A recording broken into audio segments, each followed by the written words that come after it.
I was 68 years old when my son let a stranger point at my chair like it was a coat that didn't match the room. Before that. Let me start before that, because if you only see me on the night it happened, you will think I am a woman who broke easily, and I was not. I need you to know who I was first, the whole shape of my life, so you understand what it took to bend me and what it cost the people who did it. My name is Wynette Holloway. I live in Belhaven, South Carolina, a town small enough that everyone at the grocery store still calls me Miss Wynette, even the ones who never sat in my classroom. I taught music for 31 years at Belhaven High. Choir, mostly some general music for the younger grades when the budget got thin and they needed someone who could stretch across 2 buildings. I married a man named Garland Holloway when I was 26 years old, and I loved him with the kind of steadiness that doesn't announce itself. Not fireworks, a porch light left on.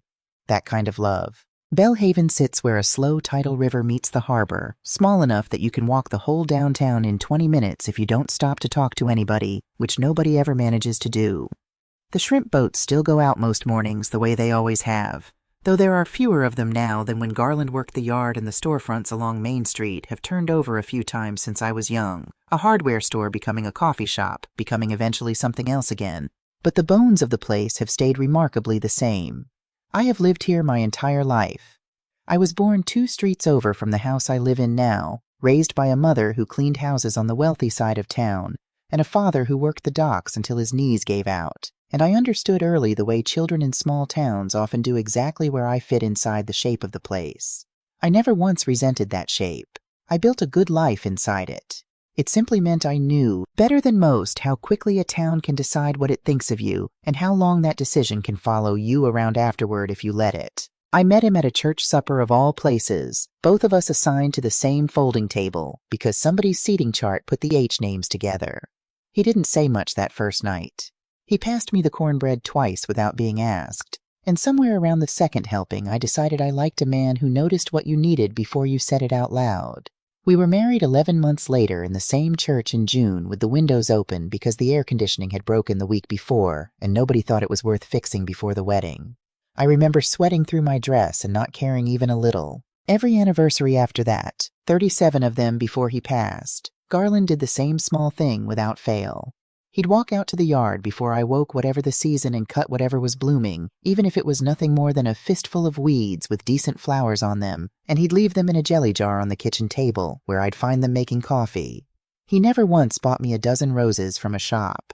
He said a man ought to grow or find what he gives a woman, not just hand over what a stranger arranged for money. I have that same jelly jar still empty now sitting on my windowsill, and some mornings I still catch myself looking at the kitchen table before I remember there won't be anything in it. Garland built boats. Not the kind you see in magazines, the working kind shrimp trawlers and small charter vessels down at the shipyard on the north end of the harbor. His hands were always cut somewhere, always healing from something, and I used to tease him that I could read the whole season by which knuckle was bandaged. He was proud of that work in a quiet way. He never talked much about himself. He let the boats do the talking. There was a boat he built early in our marriage, before Roscoe came along, a little 16-foot skiff he put together himself out of scrap lumber and stubbornness in the evenings after his regular shift at the yard, and he named her after me, painted the letters on her stern himself, careful and slightly uneven, Wynette H. We used to take her out on Sunday afternoons when the water was calm. No particular destination, just far enough out that the town shrank down to a smudge of rooftops behind us, and it felt for an hour or two like the whole world belonged to just the 2 of us. He kept that boat until the accident, and afterward, when his back could no longer manage the climbing in and out, he sold her to a young fisherman 2 streets over, rather than let her sit unused in our side yard going soft with rot. He never once complained about selling her. He just came inside that evening quieter than usual and said, "At least somebody's still taking you out on the water, Win, even if it isn't me anymore." I have thought about that sentence more since he died than I ever thought about it while he was alive to say things like that so easily. We had Roscoe 2 years into the marriage, and I remember holding him for the first time in that hospital room and thinking foolishly the way every new mother thinks that I finally understood what my whole life had been building toward. Garland cried. I had never seen him cry before that, not once, and he stood there in the doorway of that hospital room with his cap still in his hands, turning it over and over, and he said my name so softly I almost didn't hear it over the sound of Roscoe fussing in my arms. I started teaching the year before we married, and I want to tell you about that too, because it shaped me every bit as much as marriage did, maybe more in some quiet ways I didn't understand until much later. I had a boy my second year, Delroy Absher, who couldn't carry a tune to save his life and knew it, and who stood in the very back row of the risers, with his mouth barely moving because he was so afraid of being laughed at. I moved him next to me at the piano instead of making him sing out loud in front of the others, had him turn pages, had him tap the rhythm on the wood instead. And by Christmas, he had worked his way on his own, back into the second row, mouthing the words a little louder each week until one day, somewhere around February, an actual note came out of him, thin and wavering and completely off pitch, and he looked so startled by his own voice that half the choir laughed kindly, and he laughed too. That is the whole of what I understood about teaching, really. You don't force anybody into the front row. You just leave room for them to walk there themselves in their own time, and you don't let anybody laugh at them on the way. When Roscoe was 9 years old, a stack of hull timber shifted wrong at the yard and came down on Garland's back. He lived. I want to say that first, because for about 6 hours we didn't know if he would. But he lived with 2 crushed vertebrae and a body that never fully forgave him for it. He was out of work for almost 4 years. 4 years of physical therapy, 4 years of him lying flat on the living room floor because it was the only position that didn't send fire down his legs, 4 years of me teaching all day, and then coming home to run a household that had quietly become mine to run alone. I want to be honest about something. Those were hard years. I am not going to pretend they weren't, because pretending is its own kind of lie, and I have decided somewhere along the way that I am done telling those. I picked Roscoe up from baseball practice with grading still in my lap. I sat through parent-teacher conferences by myself and told the other parents Garland had a work thing because I didn't want to explain a man flat on his back on our living room floor to people who would only feel sorry for us. I paid the mortgage with a teacher's salary and whatever I could pick up tutoring in the summer. I did not complain. Not because I was some kind of saint, because complaining felt like it would take something from Roscoe that he needed, and I had decided a long time before that my son would never once feel like he was a burden in this house. There was a particular winter Roscoe's last year of middle school when the heater went out twice in 1 month, and I couldn't afford to fix it properly both times, so I patched it myself with a manual. I checked out from the library, sitting on the cold floor of the utility closet with a flashlight held between my teeth, and I remember thinking somewhere in the middle of that I had become a different woman than the one who walked down the aisle in a sweat-soaked dress 11 years earlier. Harder in some places, softer in others, the places nobody could see. Garland got better eventually. Not fully. He never lifted the way he used to, and some mornings he moved like a much older man than he was, but he went back to the yard doing smaller work, boat repair mostly, and something came back into his eyes that had gone out during those flat-on-the-floor years. I remember the first night he cooked dinner again after all that time, badly burned the cornbread black on the bottom, and I ate every bite of it like it was the finest meal I'd ever had because it was. It meant he was standing at a stove again. It meant we were climbing out. Roscoe grew up watching all of that, watching his mother hold a house together and his father fight his way back into his own body. I used to think that would make him careful with people. Careful with me especially. For a long time it did. He was a gentle boy. I want that on the record too because it matters for what comes later. He used to bring me dandelions from the yard like they were something rare, and I kept a jar of them dried on the windowsill for years after he stopped picking them, long past the point when a boy his age should have cared about flowers at all. He sang in my choir badly, cheerfully all through middle school, until his voice cracked and he got embarrassed and quit. And I let him quit because I understood even then that some things you have to let a child walk away from on his own timing. I taught him piano myself on that same old upright that still sits in my front room evenings after supper, when Garland was deep in his recovery years and needed the quiet more than either of us needed the noise of practicing scales.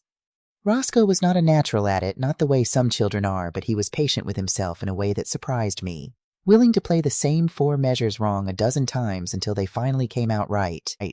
And I remember thinking, watching him hunch over those keys with his tongue between his teeth in concentration, that whatever else happened in his life, he had at least learned that worthwhile things take repetition, and that getting something wrong wasn't the same as failing at it. I wonder now some nights at what point he unlearned that lesson, or whether he ever really unlearned it at all, or just set it down somewhere convenient and forgot where he'd left it. He called me every day when he first moved out. Not long calls.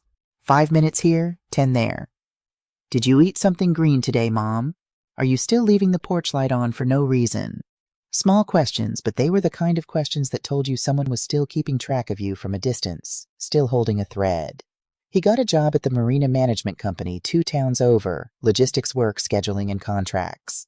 Something steady with health insurance and a future in it. And I cried in my car in the parking lot after I dropped him off at his new apartment, because I was so proud I couldn't hold it in my chest anymore. And then he met Odessa Fairbanks. I want to be fair to her. Fairness matters to me. It always has. It's one of the only things I've never let myself set down, even when I had every reason to. Odessa was beautiful in the kind of way that made people stop talking when she walked into a room. Sharp clothes, sharp instincts, a way of arranging a sentence, so it always sounded like a decision already made. Her father, Thaddeus Fairbanks, had built a construction company from a single truck and a business license into something with his name on 3 buildings downtown. Her mother, Corinne, had never worked a day that I knew of and carried herself like work was something that happened to other people. The first time Roscoe brought her to my house, I made pot roast because she'd mentioned once that she loved it, and I set the table the way I used to for church. Potlucks, cloth napkins, the good plates that had been my mother's. I wanted her to feel welcome in the house where I raised my son. I wanted that so badly it embarrasses me now to remember how hard I tried. I bought flowers for the center of the table that morning, and I ironed the tablecloth twice because the first pass hadn't satisfied me, and I put on my good blouse, the pale yellow one, and I stood at my own front door, waiting for headlights like a girl waiting on a date. She walked in, looked around at the house I had owned for 26 years, the house where every scuff on the floorboards had a story behind it, and she smiled in a way that didn't reach anywhere near her eyes. "Oh, this is cozy," she said. Cozy. I smiled back. I let it go. I told myself it was nothing a woman nervous to meet her boyfriend's mother reaching for a compliment and landing wrong. That was the first thing I let go. It would not be the last, and if I had known then how long that list was going to get, I don't know that I would have had the strength to start it. After the wedding, things shifted, and they shifted the way water shifts a shoreline. Not all at once. You don't see the land moving. You just wake up one day and the shape of the coast is different than it was. And you can't point to the moment it changed because there wasn't one moment. There were 1,000 small ones. The daily calls became every few days, then once a week, then only if I called first, and even then there was something rushed in his voice like he was speaking to me from a room where someone was listening and grading his answers. He stopped asking about the garden. He stopped asking if I was still leaving that porch light on. I told myself newlyweds need room to build their own life, that this was simply what happened, that I should be grateful he had someone, that a mother who complains about her son's marriage is a certain kind of woman I never wanted to become. Then came the requests. The first one was small enough that I almost didn't notice it as a beginning. Roscoe called and said things were tight that month. Could I help with the car insurance, just temporarily, just until they got settled? Of course I said yes. That is what a mother does. Then there was the phone plan. A family plan made more sense, Odessa had said. And since my credit was clean, it made sense for me to be the one holding it.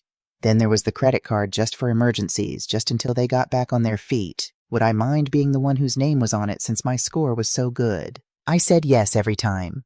I want you to understand something about why, because I think a lot of women watching this already know the answer in their own bodies, even if they've never said it out loud.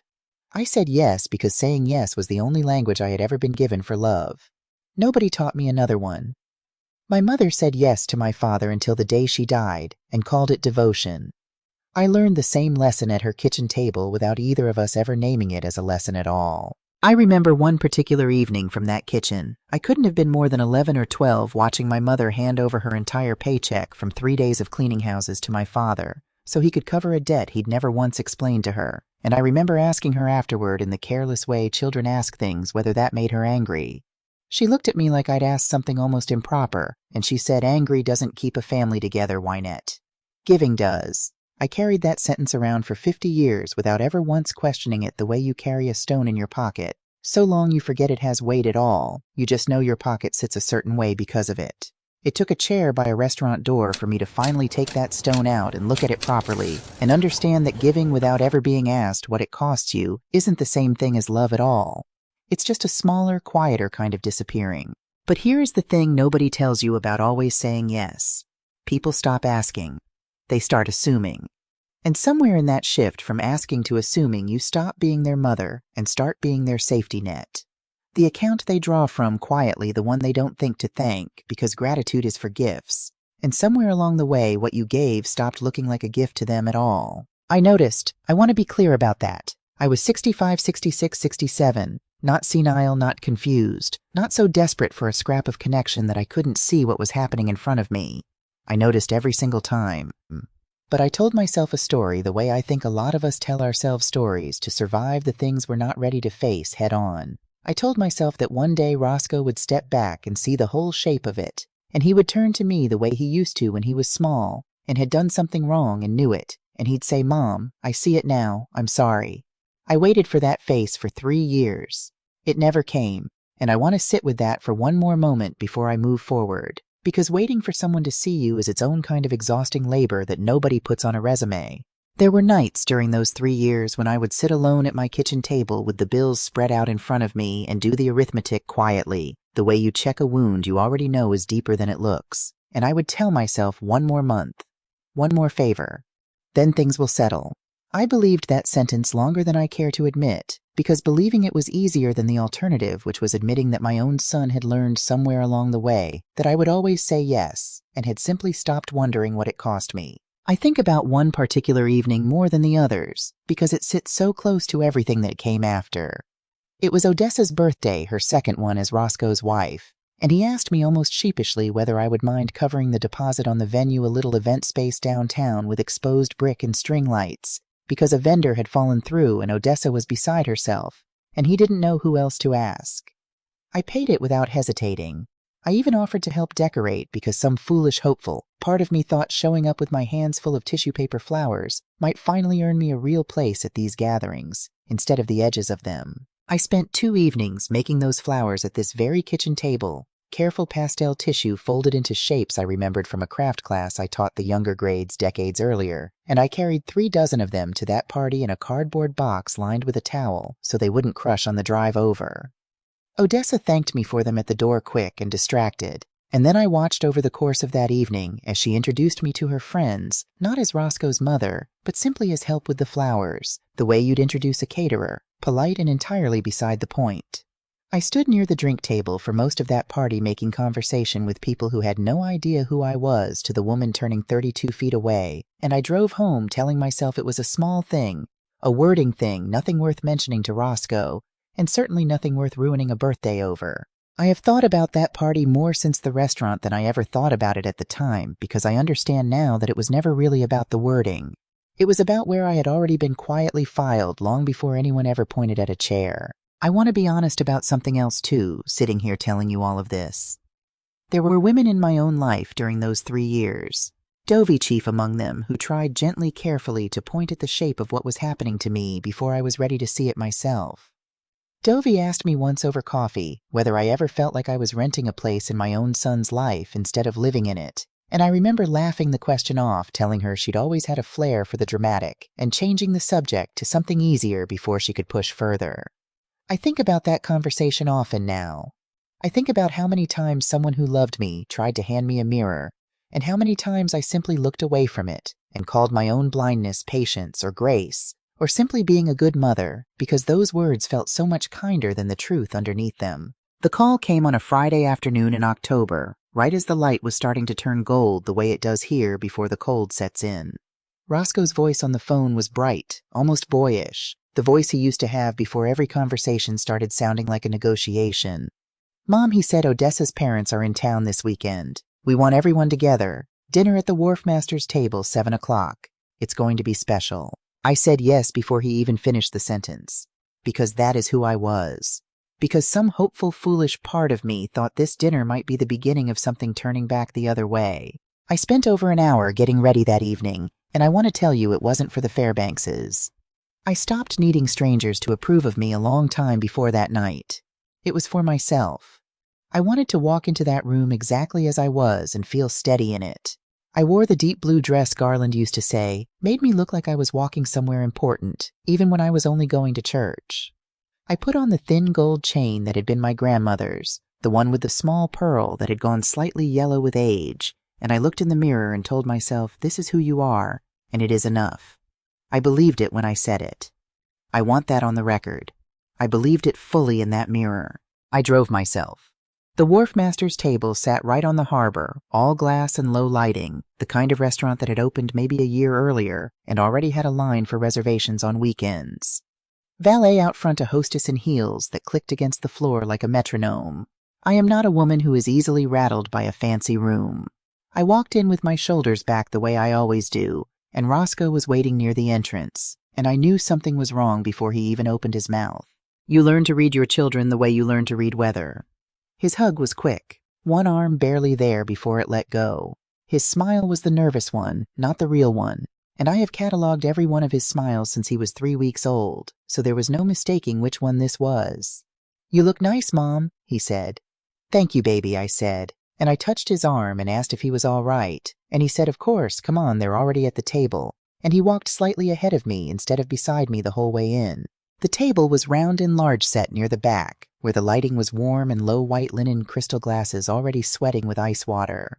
Odessa sat there looking like something out of a magazine, deep green dress hair, swept up diamonds, catching the light every time she moved her head. Beside her, Thaddeus Fairbanks stood to shake my hand with the kind of grip that wants you to notice it. Corinne didn't stand. She offered me the thinnest possible nod, her eyes moving over my dress, my shoes, my grandmother's chain in that quick and quiet way some women have of pricing a person without ever opening their mouths. Wynette, Thaddeus said, still holding my hand a beat longer than the greeting required. Roscoe tells me you taught music for 30-some years. My own mother taught piano out of her front room for a while back before I could afford to buy her a proper instrument. There was something almost warm in the way he said it, and for one hopeful moment I thought the evening might actually go the way Roscoe had promised it would on the phone. I told him that sounded like a woman who understood the value of patience, and he laughed a real laugh and said patience was the one thing his mother had in surplus, and everything else in short supply. And for just a moment, standing there in that beautiful glass room, I let myself believe I might have found an ally at that table after all. I pulled back the empty chair beside my son. That is when Odessa stood up.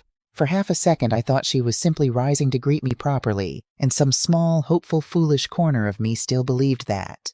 She stepped between me and the chair and leaned in close enough that I could smell her perfume, and she spoke low, not a whisper, something worse than a whisper, something deliberate and calm.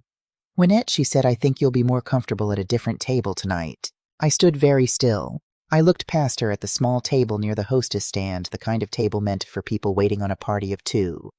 I looked back at her face, and it had not moved. Not one muscle. My son invited me to dinner, I said slowly. I'm here with my family. My parents are used to a certain kind of evening, she said, and there was a pause in the middle of that sentence. A pause I felt in my chest before I even understood what was coming after it. A certain level of, she said, and stopped, and I watched her choose the word the way you'd watch someone select a knife. Refinement. I turned to my son. He was looking down at the menu like it held the answer to a question he couldn't bring himself to face. His jaw was tight. Roscoe, I said, and his name came out smaller than I meant it to. He looked up for exactly 1 second. I saw something there. Shame real and unmistakable. And then he looked back down at the menu and he said quiet enough that only I could hear it, maybe just for tonight, Mom. Maybe just for tonight. 4 words. I have turned those 4 words over more times than I can count since that evening, the way you turn a stone over in your pocket until the edges go smooth. As if what had just happened to me was a seating preference. As if it could be corrected later, smoothed over, folded quietly into the story of a perfectly nice evening. I looked at Odessa once more. She had already turned back to the table, already laughing at something her father said. Her shoulders loose now, because the problem was me had been handled. I looked at Thaddeus, who was suddenly very interested in his water glass. I looked at Corinne, studying the menu with a concentration that bordered on theatrical. And I looked at my son one more time, and he would not look back. And then I did something that I am even now quietly proud of. I did not raise my voice. I did not cry. I did not say even one of the 11 things burning at the back of my throat. I straightened my spine the way my own mother taught me to do in church.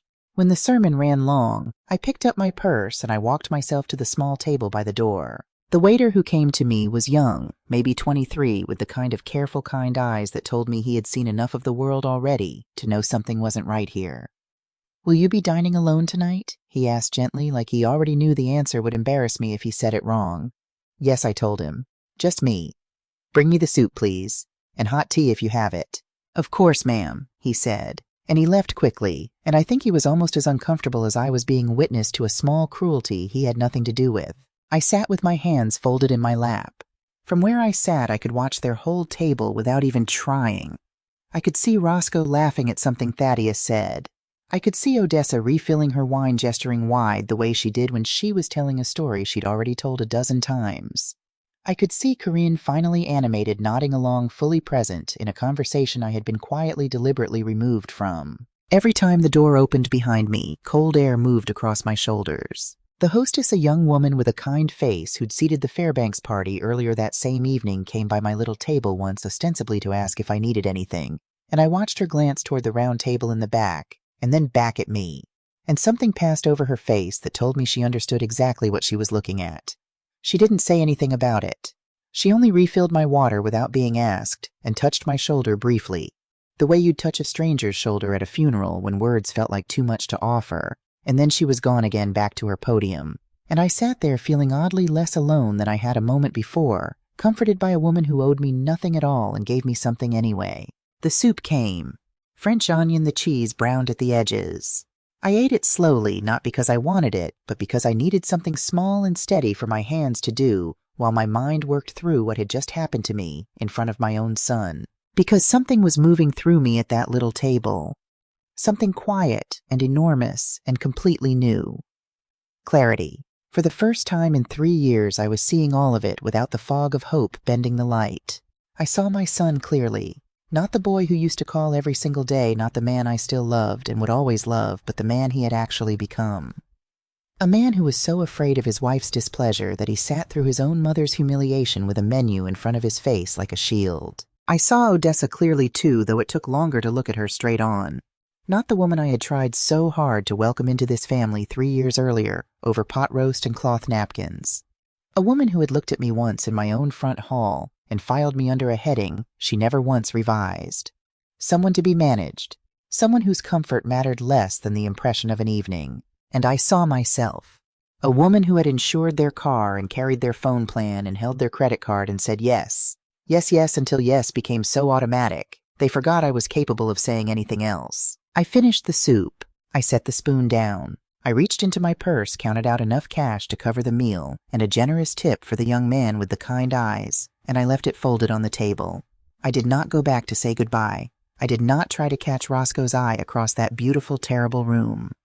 I walked out through the front doors into the cool October air, and I stood on the sidewalk for a moment, breathing it in like it belonged to me again. The valet asked if I needed my car. I told him yes, the gray sedan, and while I waited, I looked up.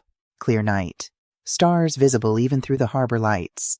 Garland used to say you could always find at least 3 from anywhere in Belhaven if you knew where to look. I found 4. I don't know why that mattered so much to me right then, standing alone outside a restaurant where my own family was still seated at a table without me, but it did. It felt like something steady in a night that had stopped making sense. I drove home in silence. No radio. I let myself feel every single thing without trying to smooth it into something more manageable. The humiliation. The grief. A hollow old kind of sadness that I recognized from somewhere much further back than that night, some childhood room I hadn't visited in years. By the time I turned into my own driveway, something had settled underneath all of it. Something that felt unexpectedly like resolve. I made chamomile tea and sat at my kitchen table, the same table where Roscoe had done his homework for 12 years, where Garland and I had paid our bills and planned our small vacations and talked through every hard season we ever survived together. I wrapped both hands around the warm mug. My phone sat face up in front of me. For almost 2 hours it stayed dark. Just after 9:30 it lit up. Roscoe. I let it ring twice before I answered. "Mom," he said, and his voice had changed completely, the ease gone out of it, something young and frightened underneath. "Where did you go?" "Home," I said simply. "You just left," he said, without saying anything. There wasn't much left to say, I told him. A pause stretched out between us long enough that I could hear the restaurant noise behind him fading like he'd stepped outside. "Mom, listen, there's a situation," he said. I waited. "The bill came," he said. "It's more than we expected. Odessa's parents thought we were covering it since we invited everyone. And He exhaled hard into the phone. "It's $1,100, Mom. $1,100 for the dinner where I had been given a chair by the door and a bowl of soup." I closed my eyes for a moment before I spoke. "Your wife told me tonight I wasn't comfortable enough for that table," I said. "And you sat there and let her say it." Silence on the other end. "I know," he said finally. "I know, Mom, and I'm sorry." "Good night, Roscoe," I said. And I meant every word of it gently because I did still love him, even then, even standing in the wreckage of that evening. But I ended the call before he could say anything else, because I already knew whatever came next would be an ask, and I was done that night giving answers before I'd even had the chance to ask myself the question first. I didn't sleep, not out of fear, out of something closer to focus the alert wakefulness of a woman working something out in the dark. I lay there tracing every financial thread that ran from my life into theirs. The insurance policy with Odessa's car quietly folded into mine. The credit card with my name on the front and someone else's spending on the statement. The phone plan I'd agreed to because it made more sense, Roscoe had said months ago, in a voice that made sense feel like the only option on the table. The transfer I made every first of the month, $200 for groceries, Roscoe called it. Though I had slowly come to understand it was padding something closer to a lifestyle than a grocery bill. By the time the birds started outside my window, I knew exactly what I needed to do, and I want to say clearly that it did not come from spite. Spite is fast and hot, and it burns through you quick. What moved through me that night was slower and colder than that, and it felt, if I am honest, more like grief finally turning into direction. At 7 that morning, I sat back down at my kitchen table with my laptop open and a cup of coffee going cold beside it, and I pulled up a full year of statements. Bank account, credit card, insurance portal. I wanted the whole shape of it laid out in front of me before I let myself act on anything, because I have never in my life made a decision I couldn't explain to myself in daylight. I added it up twice because the first time I didn't believe it. $16,800. That was the number staring back at me from a laptop screen at 7 in the morning, the sum of every yes I had given without ever once being asked what it cost me to give it. $16,800 in a single year quietly moved out of my life and into theirs while I sat at a table by the door with a bowl of soup going cold in front of me. I sat with that number for a long time, long enough for the coffee to go from warm to cold to nothing at all. I thought about the trip Garland and I had always talked about and never taken because there was always something more urgent.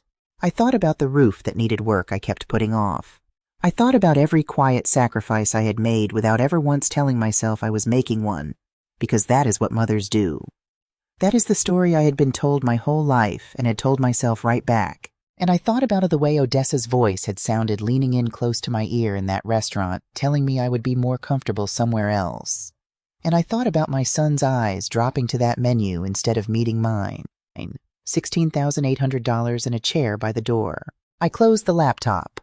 I sat very still in my kitchen as the light outside turned from gray to gold the way it does here in October, and something in me that had been asleep for a very long time opened its eyes for the first time in years. I made a second pot of coffee. I didn't drink mostly because I needed the ritual of it, the grinding and the measuring and the particular smell that had started every ordinary morning of my adult life. I stood at the window watching a neighbor walk her dog past my mailbox, watching the light climb the fence line, inch by inch, the way it does on clear fall mornings. And I understood that I was standing at the very edge of becoming a different version of myself than the one who had gone to bed the night before, and that there was no way to take a single step back across that line once I crossed it. I want to tell you I hesitated. I didn't. Not by then. Whatever hesitation I owned had already spent itself sitting at that table doing arithmetic until the birds started singing. By the time the sun was fully up over the harbor, I had already made my first call. The credit card company answered on the third ring, and I gave them my account number in a voice that surprised me with how steady it was. "I want this account closed," I told the woman on the other end. "Effective today." She asked if I was sure the way they're trained to ask, and I said yes, and I meant it in a way I had not meant very much in the last 3 years. Then the insurance company. I removed Odessa's vehicle from my policy while the agent read back the confirmation number twice, like she could hear something in my voice that made her want to be careful with me. "There would be a lapse," she said. "That's not my concern anymore," I told her, and I was almost surprised at how easily the words came, like they'd been sitting behind my teeth for a very long time, waiting for permission. Then the phone carrier. I removed both lines, Roscoe's and Odessa's, from the family plan I had been quietly funding for 2 years. The young man on the phone asked if I wanted to keep the number reserved in case I changed my mind. "No," I said. "I won't be changing my mind." 3 calls, maybe 15 minutes total. And something that had taken 3 years to build came apart that fast, which should have frightened me more than it did. Because what I felt wasn't fear. It was closer to the feeling you get when you finally set down something heavy you've been carrying so long, you forgot your own arms could ache from it. Then I called the locksmith. Roscoe had a key to this house. He'd had one since he was 12 years old, since the year I finally trusted him to let himself in after school and start his homework before I got home from teaching. That key had meant something once. It meant this house was always his no matter what. It meant he never had to knock. I thought about that key most of the morning while I waited for the locksmith's truck to pull into the driveway. Because a house that stays open to someone who no longer respects what's inside, it isn't a home anymore. It's just an unlocked door. And I had spent 3 years telling myself that keeping the door open was the same thing as keeping my son close, when really all I had done was make it easy for people to walk in and take what they wanted without ever having to ask. The locksmith was a young man with a toolbox that looked older than he was, and he worked quickly, methodically, while I stood in the front hall and watched the old lock come apart in pieces on a towel he'd laid across my floor. He asked me halfway through whether I wanted a deadbolt added while he was there, and I said yes to that too because I had decided somewhere in the night that this was not a day for half measures. By 11 that morning, I was holding a brand new key in my hand, and I stood there in my own front hall for a long moment, just holding it, feeling the weight of it, feeling something in my chest that I can only describe as relief.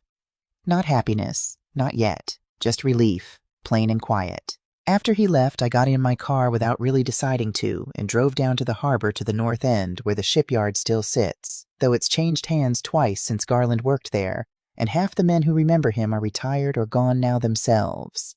I parked and walked out along the seawall in my housecoat and cardigan, not caring one bit how I looked, and I stood there a long while watching a charter boat come in with its morning catch gulls wheeling and screaming overhead the way they always do, and I let the cold wind off the water do something to my face that felt almost like being scoured clean. Garland used to say the harbor never once lied to you about what kind of day you were going to have. If the water was calm, it was calm. If it was ugly, it told you plainly and let you decide what to do about it. I stood there that morning and told the water everything I hadn't said out loud yet, not to Dovey, not to anyone. Just stood at that seawall in the cold and said it into the wind, and the water didn't answer back. But somehow that felt like exactly the right kind of listening. I spent the rest of that morning doing something I hadn't done in longer than I want to admit. I went through the house. Not cleaning, not really. Sorting. There is a difference between the two that I don't think anyone tells you about until you're standing in the middle of it.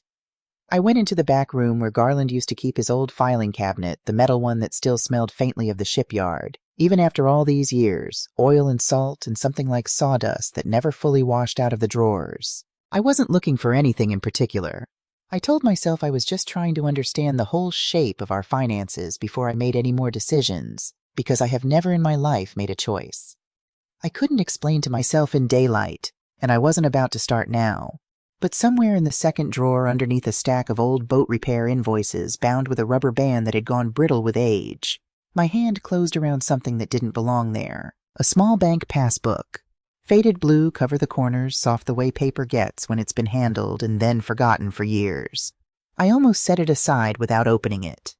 Except something about the handwriting on the inside cover stopped me cold. It was Garland's handwriting. I would know it anywhere that particular slant he always had, like his letters were leaning into a wind only he could feel. And underneath the account number in pencil so light I had to tilt it toward the window to read it clearly, he had written 4 words. For when she's ready. I sat down right there on the floor of that back room because my legs simply stopped agreeing to hold me up. The account had been opened 20 years ago when Roscoe was still deep in his middle school years, and Garland was still climbing his slow way back into his own body some days, barely able to make it up our own front steps without stopping halfway. He must have opened this quietly a little at a time, some small piece of every paycheck he brought home from the boats he was slowly, painfully able to work on again. He never told me. In 37 years of marriage and all the nights we sat at that kitchen table going over bills together, he never once told me this existed. I understood it the second I saw the balance. It wasn't a fortune. It was never meant to be a fortune. It was enough, though. Enough for a trip. Enough for me to go somewhere on my own someday if I ever needed to. If the day ever came when I needed a door that led out instead of one that only ever led back in. He knew. That was the thing that broke me open sitting on that floor. Somehow, someway, my husband had known even back then that a day might come when I would need somewhere of my own to stand. And instead of ever making it about himself, instead of ever needing credit for it, he had simply built me a small, quiet door and set it aside until I was ready to walk through it. I cried then. Not the way I hadn't let myself cry at the restaurant 2 nights before. This was different. This was grief and gratitude tangled together so tightly I couldn't separate one from the other, sitting on the floor of a back room that still smelled like him, holding proof that even after everything, even after all the years I thought I'd carried this family alone, I had never once been as alone as I believed. I remembered sitting there a Sunday afternoon from around that same stretch of years, Garland propped against 3 pillows on the living room floor because the bed had gotten too hard for his back. Working a crossword he could barely reach to write in, and me standing in the doorway, watching him for a long moment before he noticed I was there. He looked up and caught me at it and said, "Don't look at me like that, Win, I'm not finished yet." And I hadn't been looking at him with pity, though I understood why he might have thought so. I had been looking at him the way you look at a house you love that's taken storm damage, cataloging what still stands. I told him that and he laughed. Actually laughed flat on his back on our living room floor and said that was the nicest thing anyone had ever compared him to. I hadn't thought of that afternoon in years. It came back to me whole sitting on that cold floor with his handwriting in my hands, and I understood that he must have opened this account not long after that exact conversation quietly while I thought I was the only one doing any building in that house. I put the passbook in my purse. I didn't know yet what I was going to do with it. I only knew I wasn't ready to put it back in that drawer and let it go quiet again. They came at 2 o'clock that afternoon. I heard Roscoe's car before I saw it, that particular rattle in the muffler he kept meaning to fix, and then a second door closing right after his, which told me everything I needed to know before I even reached the front hall. Odessa was with him. My hands were not steady in that first moment. I want to admit that plainly because I think it matters the difference between courage and the absence of fear. I stood in my own front hall with my heart going hard against my ribs, and some old, well-worn part of me wanted badly to open that door wide and let them both in and pour coffee and pretend the last 24 hours had been some kind of fever dream I could simply wake from. That part of me had been running this house for 3 years. It had gotten very good at making itself comfortable. I stood there a moment longer, breathing slow, and I told that part of myself silently, not today. You've had your turn. Today belongs to somebody else. I did not go to the window. I stood in the hallway and waited, the new key still sitting in the little dish by the door where I'd set it that morning, and I listened to their footsteps come up the porch steps together, not rushed, not slow. Certain, like people who expected a door to simply open for them the way it always had. The knock was firm. "Mom, it's me," Roscoe said. "Open up." I didn't move for a moment. Then I stepped forward and unlatched the chain, but I only opened the door as far as the width of my own face. Odessa's expression on the other side of the glass storm door told me she had already had a very bad morning. "My card isn't working," she said. No. Hello, no pretense, straight into it like she'd rehearsed the sentence the whole drive over. "I know," I said. I closed the account. "You," what she said, and her voice jumped up half an octave loud enough that I was fairly certain someone on that quiet street had a window cracked. "That's my card." "It was issued in my name," I said. "My credit, my decision to close it." "The phones are off too," she said, both of them completely dead. "What did you do?" "I removed your lines from my plan," I told her, and I kept my voice level because I was not going to give her the version of me that raised its voice in a doorway. Roscoe stepped forward, then closer to the glass. "Mom," he said, "can we just come in? Can we talk about this inside?" I looked at him. Really looked at him the way you look at your child when you're trying to see past 30 years of loving them blindly and actually see the person standing in front of you. "No," I said. "You can stand there and talk. I'll listen. But you are not coming inside. Not today." "This is insane," Odessa said. "You're doing all this because of one dinner." "No," I said, and something in my chest went very still and very clear. "I'm doing this because of 3 years. 3 years of what," she said, her voice climbing again. 3 years of us letting you be part of our lives. 3 years," I said loud enough to cut straight over her, "of paying your bills. Funding a life I was never once thanked for helping build. Being the safety net you reached for whenever things got hard, and never once the woman you sat with when things were good." She opened her mouth again, and I kept going, because I had spent 3 years letting people finish their sentences over the top of mine, and I was done with that too. 2 nights ago you told me I wasn't comfortable enough for your parents' table," I said. "You pointed me toward a chair by the door like I was something that needed managing. I looked at my son, and you sat there, with a menu in front of your face, and you let it happen. I didn't want to make a scene, Roscoe said quietly, staring at the porch boards instead of at me. Her parents were right there. I know, I said. That's exactly it. You didn't want a scene. You didn't want anything uncomfortable. And I felt something in my own voice soften, then not because I was softening toward what had happened, but because what I was about to say mattered too much to say it angry. You chose comfort over my dignity, Roscoe, and you've been choosing it for a long time. I just finally noticed. Nobody spoke for a moment. The wind moved through the oak at the edge of the yard, and somewhere down the street, a screen door banged shut, and it felt for just a second like the whole world had gone quiet to listen. So what happens now?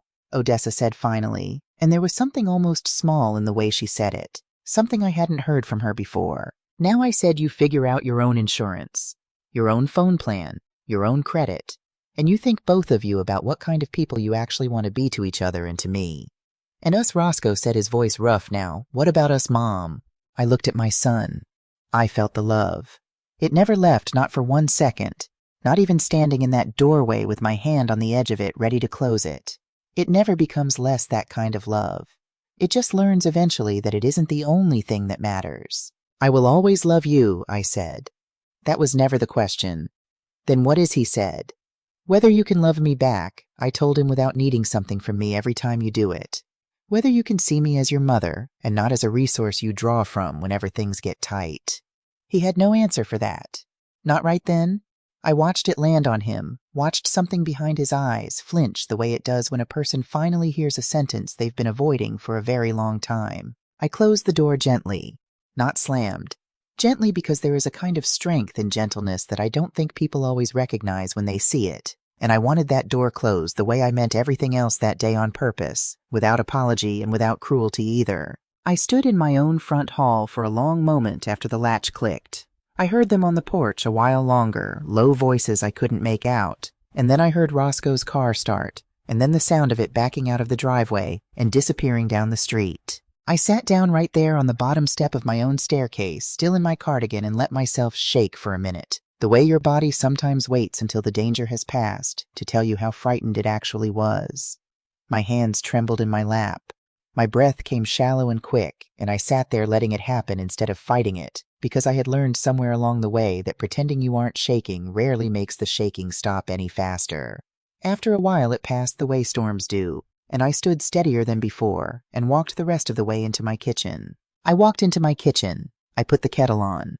And while I waited for the water to boil, I took the passbook out of my purse and set it on the table in front of me, and I looked at Garland's handwriting again. For when she's ready. I traced my finger along the pencil marks so light. After 20 years, they were almost gone completely, and I thought about all the versions of myself that had passed through this kitchen without ever being ready. The version who said yes to everything because she didn't know another word. The version who sat at a table by the door 2 nights ago and ate her soup in silence, because a scene felt more dangerous than a small, quiet humiliation. The version who had just closed a door on her own son and felt for the first time in 3 years like she was finally standing on solid ground instead of water. The kettle started to whistle. I got up to take it off the stove, and the steam rose up around me, warm and sudden, like something finally being let out after being held under pressure for far too long. I called Dovey that night later than I usually would, and she picked up on the first ring the way she does when she's been half expecting a call. I told her about the locks, the calls to the credit card company, the way Roscoe's voice had sounded standing on my porch, asking to be let inside a house he'd let himself take for granted for years. I did not tell her about the passbook yet. That felt like something I needed to sit with alone a little longer before I handed it to anyone else, even her. You did the thing, Dovey said when I finished. The actual thing, not just the talking about it thing. I did the actual thing, I told her. How does it feel, she asked, and I could hear her settling into a chair on her end of the line, getting comfortable for whatever answer I was going to give her. Terrifying, I said honestly. And right. Both at once, somehow.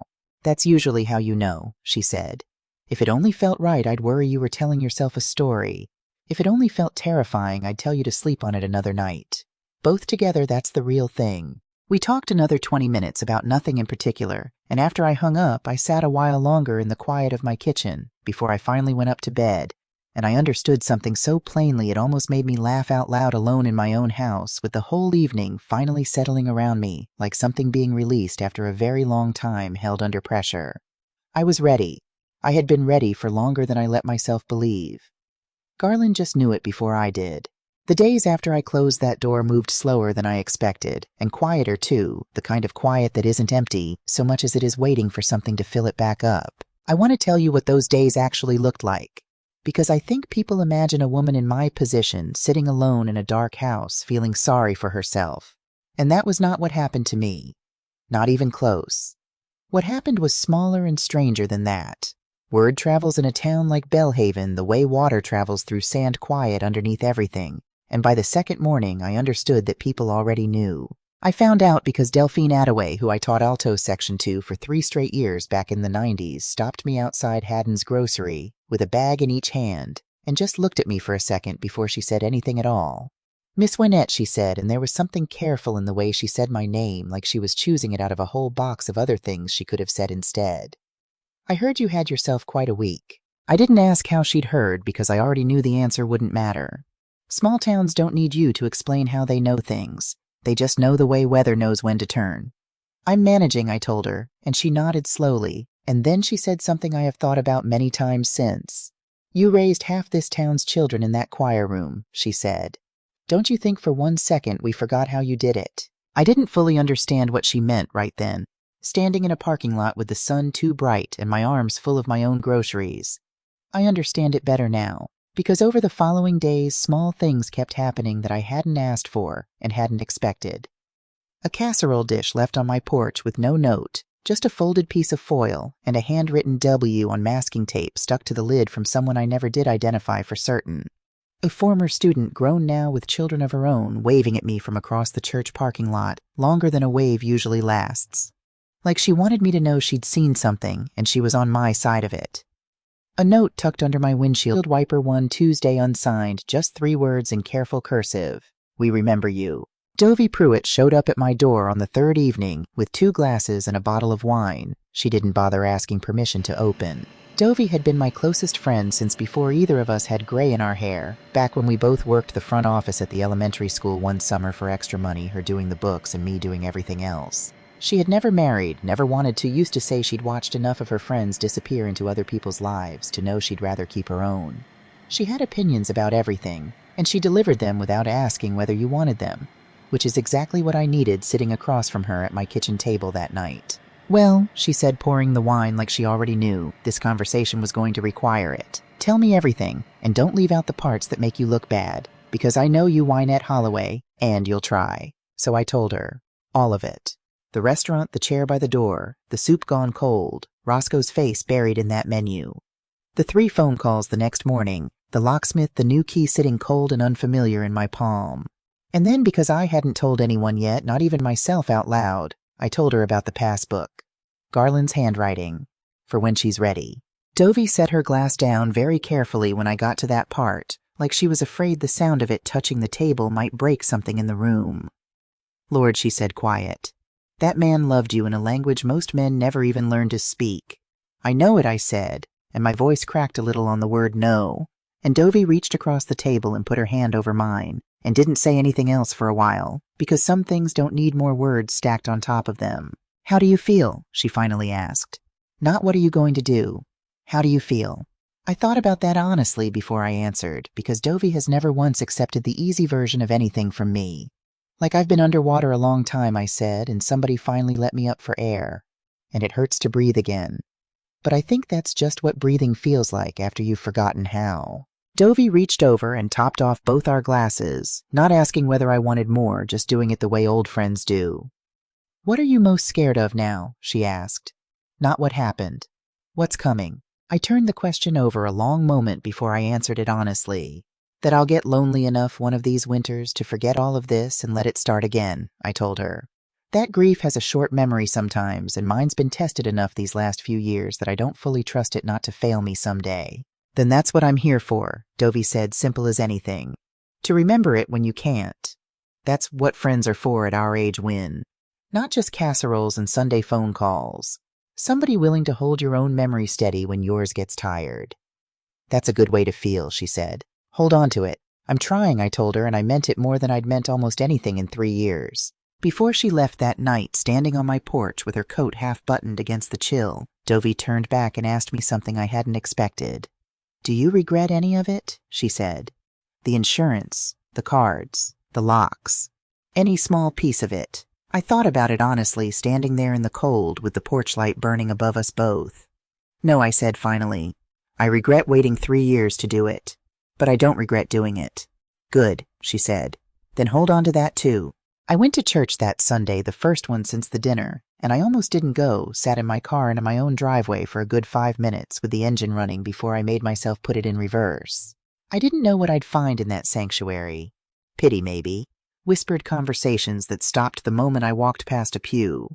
What I found instead surprised me enough that I've thought about it many times since. Reverend Costello found me in the vestibule before the service even started and simply put his hand over mine for a moment.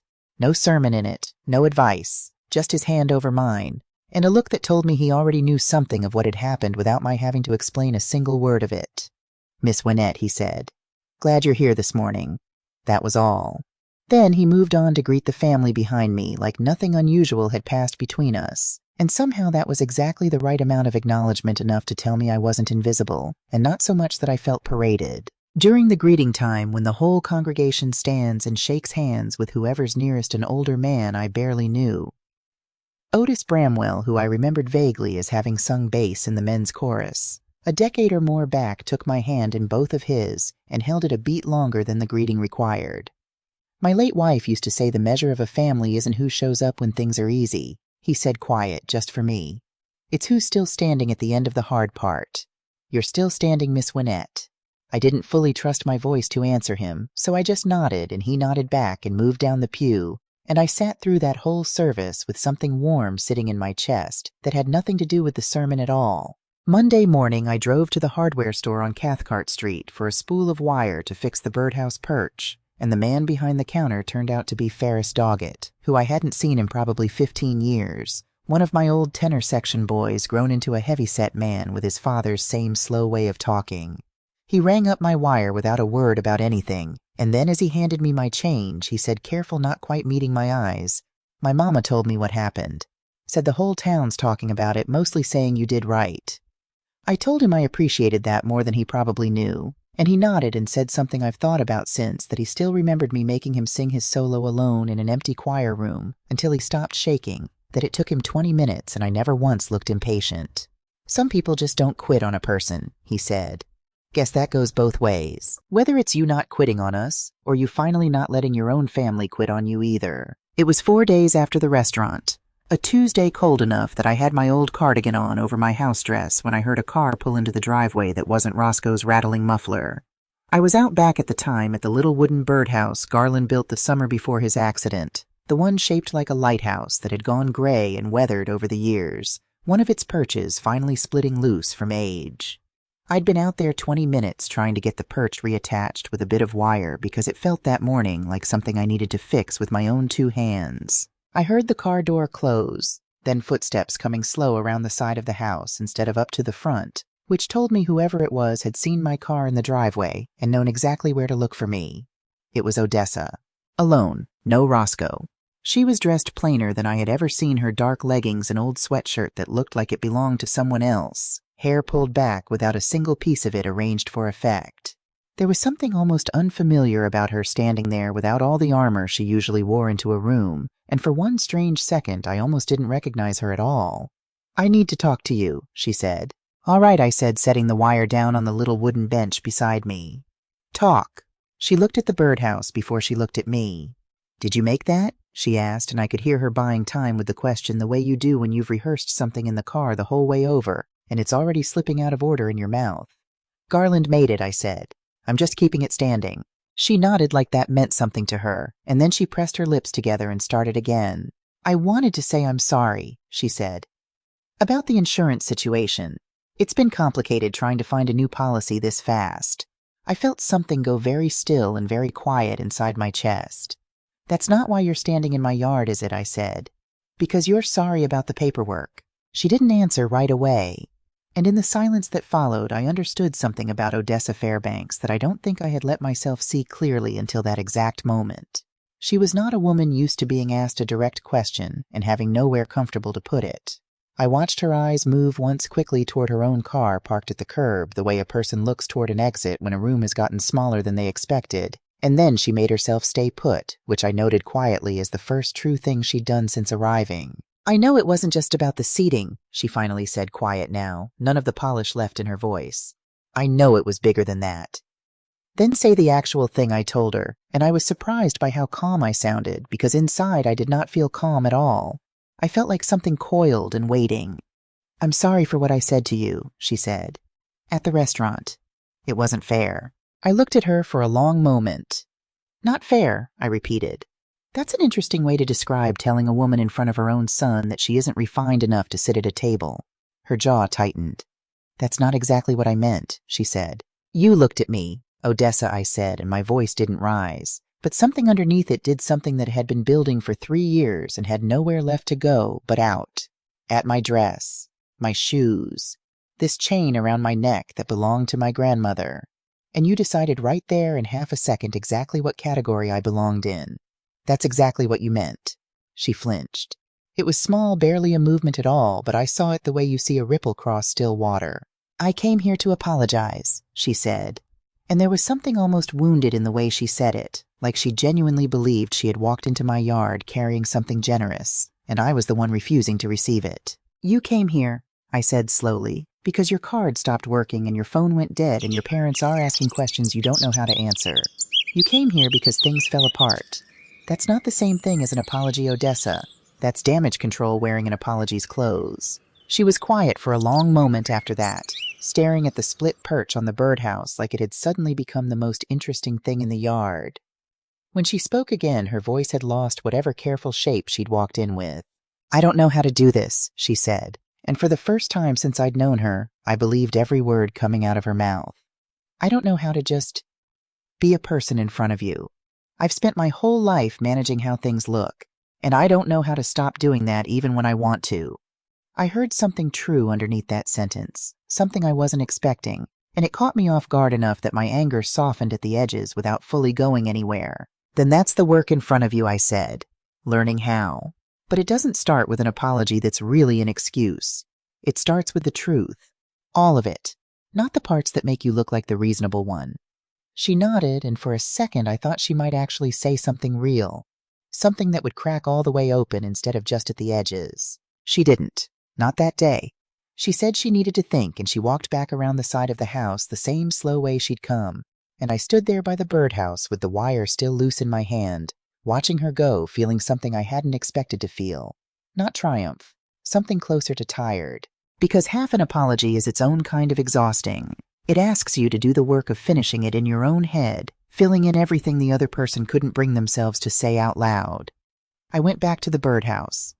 I finished fixing the perch. My hands were steady the whole time, and I noticed that the way you notice small, unremarkable things in the middle of something much larger, because steady hands felt like proof of something I badly needed proof of that week.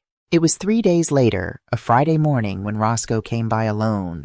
No car in the driveway, this time walked the whole way from his apartment, which told me before he even said a word that he'd needed the time it took to get here on foot, to figure out what he was going to say once he arrived. He had 2 coffees from the place on Harrow Street. We used to go together when he was still in high school, the paper cups with the faded blue anchor logo I'd have known anywhere. He knocked instead of trying the door, which struck me because it was the first time in years he'd knocked on a door he used to walk through without thinking twice. "Can I sit on the porch?" he asked. Not "can I come in?" "Can I sit on the porch?" "Yes," I said, and we sat in the 2 old rockers, and he handed me the coffee, and for a while neither one of us said anything at all. A dog barked somewhere down the street. My own porch light, still burning uselessly in the daylight, the way I'd left it every single morning since Garland died, buzzed faintly overhead. "I've been trying to figure out what to say to you for 4 days, Roscoe finally said, staring at his cup instead of at me. And every version sounds like an excuse the second I say it out loud. Then say the truth instead, I told him, and try not to worry about how it sounds. He nodded slowly. "I need to tell you something," he said. "And I need you to let me finish before you say anything back, because if you stop me, I don't know that I'll get through it." I waited. Odessa's been running a small event planning business for almost 2 years now, he said. Started it right after we got married. Weddings, corporate parties, that kind of thing. And it did well at first. Really well. Enough that she talked about it like it was going to be something big someday. I still didn't say anything, but something in my chest had already started tightening. It's not doing well anymore, he said. Hasn't been for almost a year. She lost 2 big contracts back to back, some venue thing that fell through that wasn't even her fault. And then a client who didn't pay what they owed. And by the time it all landed, she was down more than we could cover on our own. He rubbed the back of his neck, a gesture I recognized from when he was 7 years old and had broken something he was scared to admit to. That's what the insurance was for, Mom, and some of the credit card. And most of that $200 a month you thought was groceries. I sat very still in that rocking chair, coffee going cold in my hands, and I felt something shift inside me that I didn't have a name for yet. Why didn't either of you just tell me, I asked, and my voice came out quieter than I expected. Because Odessa didn't want her parents to know, he said. That's the real answer, Mom. Not the polite one. She didn't want her father to know his daughter's business was failing, not after everything he built from nothing. She'd rather. He stopped, swallowed hard. She'd rather look successful to people who already have money than be honest with the one person who was actually helping keep her afloat. I thought about that restaurant table.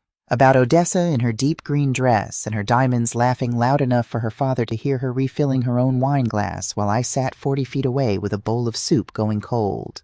About the seating, about the refinement, about every small cruelty stacked carefully on top of the next one. She was ashamed in front of the wrong person, I said slowly, because that's what it looked like from where I was standing. Roscoe nodded miserable. That night, he said. Her parents almost found out. About the business, about the money. She was terrified the whole dinner that something would slip. And I think. He stopped again, and this time I could hear how much it cost him to keep going. I think putting you somewhere else at that table wasn't really about you at all, Mom. I think it was about her trying to control every single thing in the room, because she couldn't control the one thing that actually scared her. That doesn't make it right, I said. No, he said quickly. It doesn't. Nothing about that night was right. I'm not saying it to excuse her. I'm saying it because I think you deserve to know the whole truth instead of half of one, even if the whole truth doesn't make either of us look any better. I sat with that for a long moment, the porch creaking softly under the rocker, the light overhead still burning uselessly against the daylight. Because here is the thing about anger I have learned. It doesn't disappear just because you understand where it came from. Understanding only changes the shape it takes inside you. And why didn't you say anything, I asked him finally. That night. If you knew all of this was underneath it.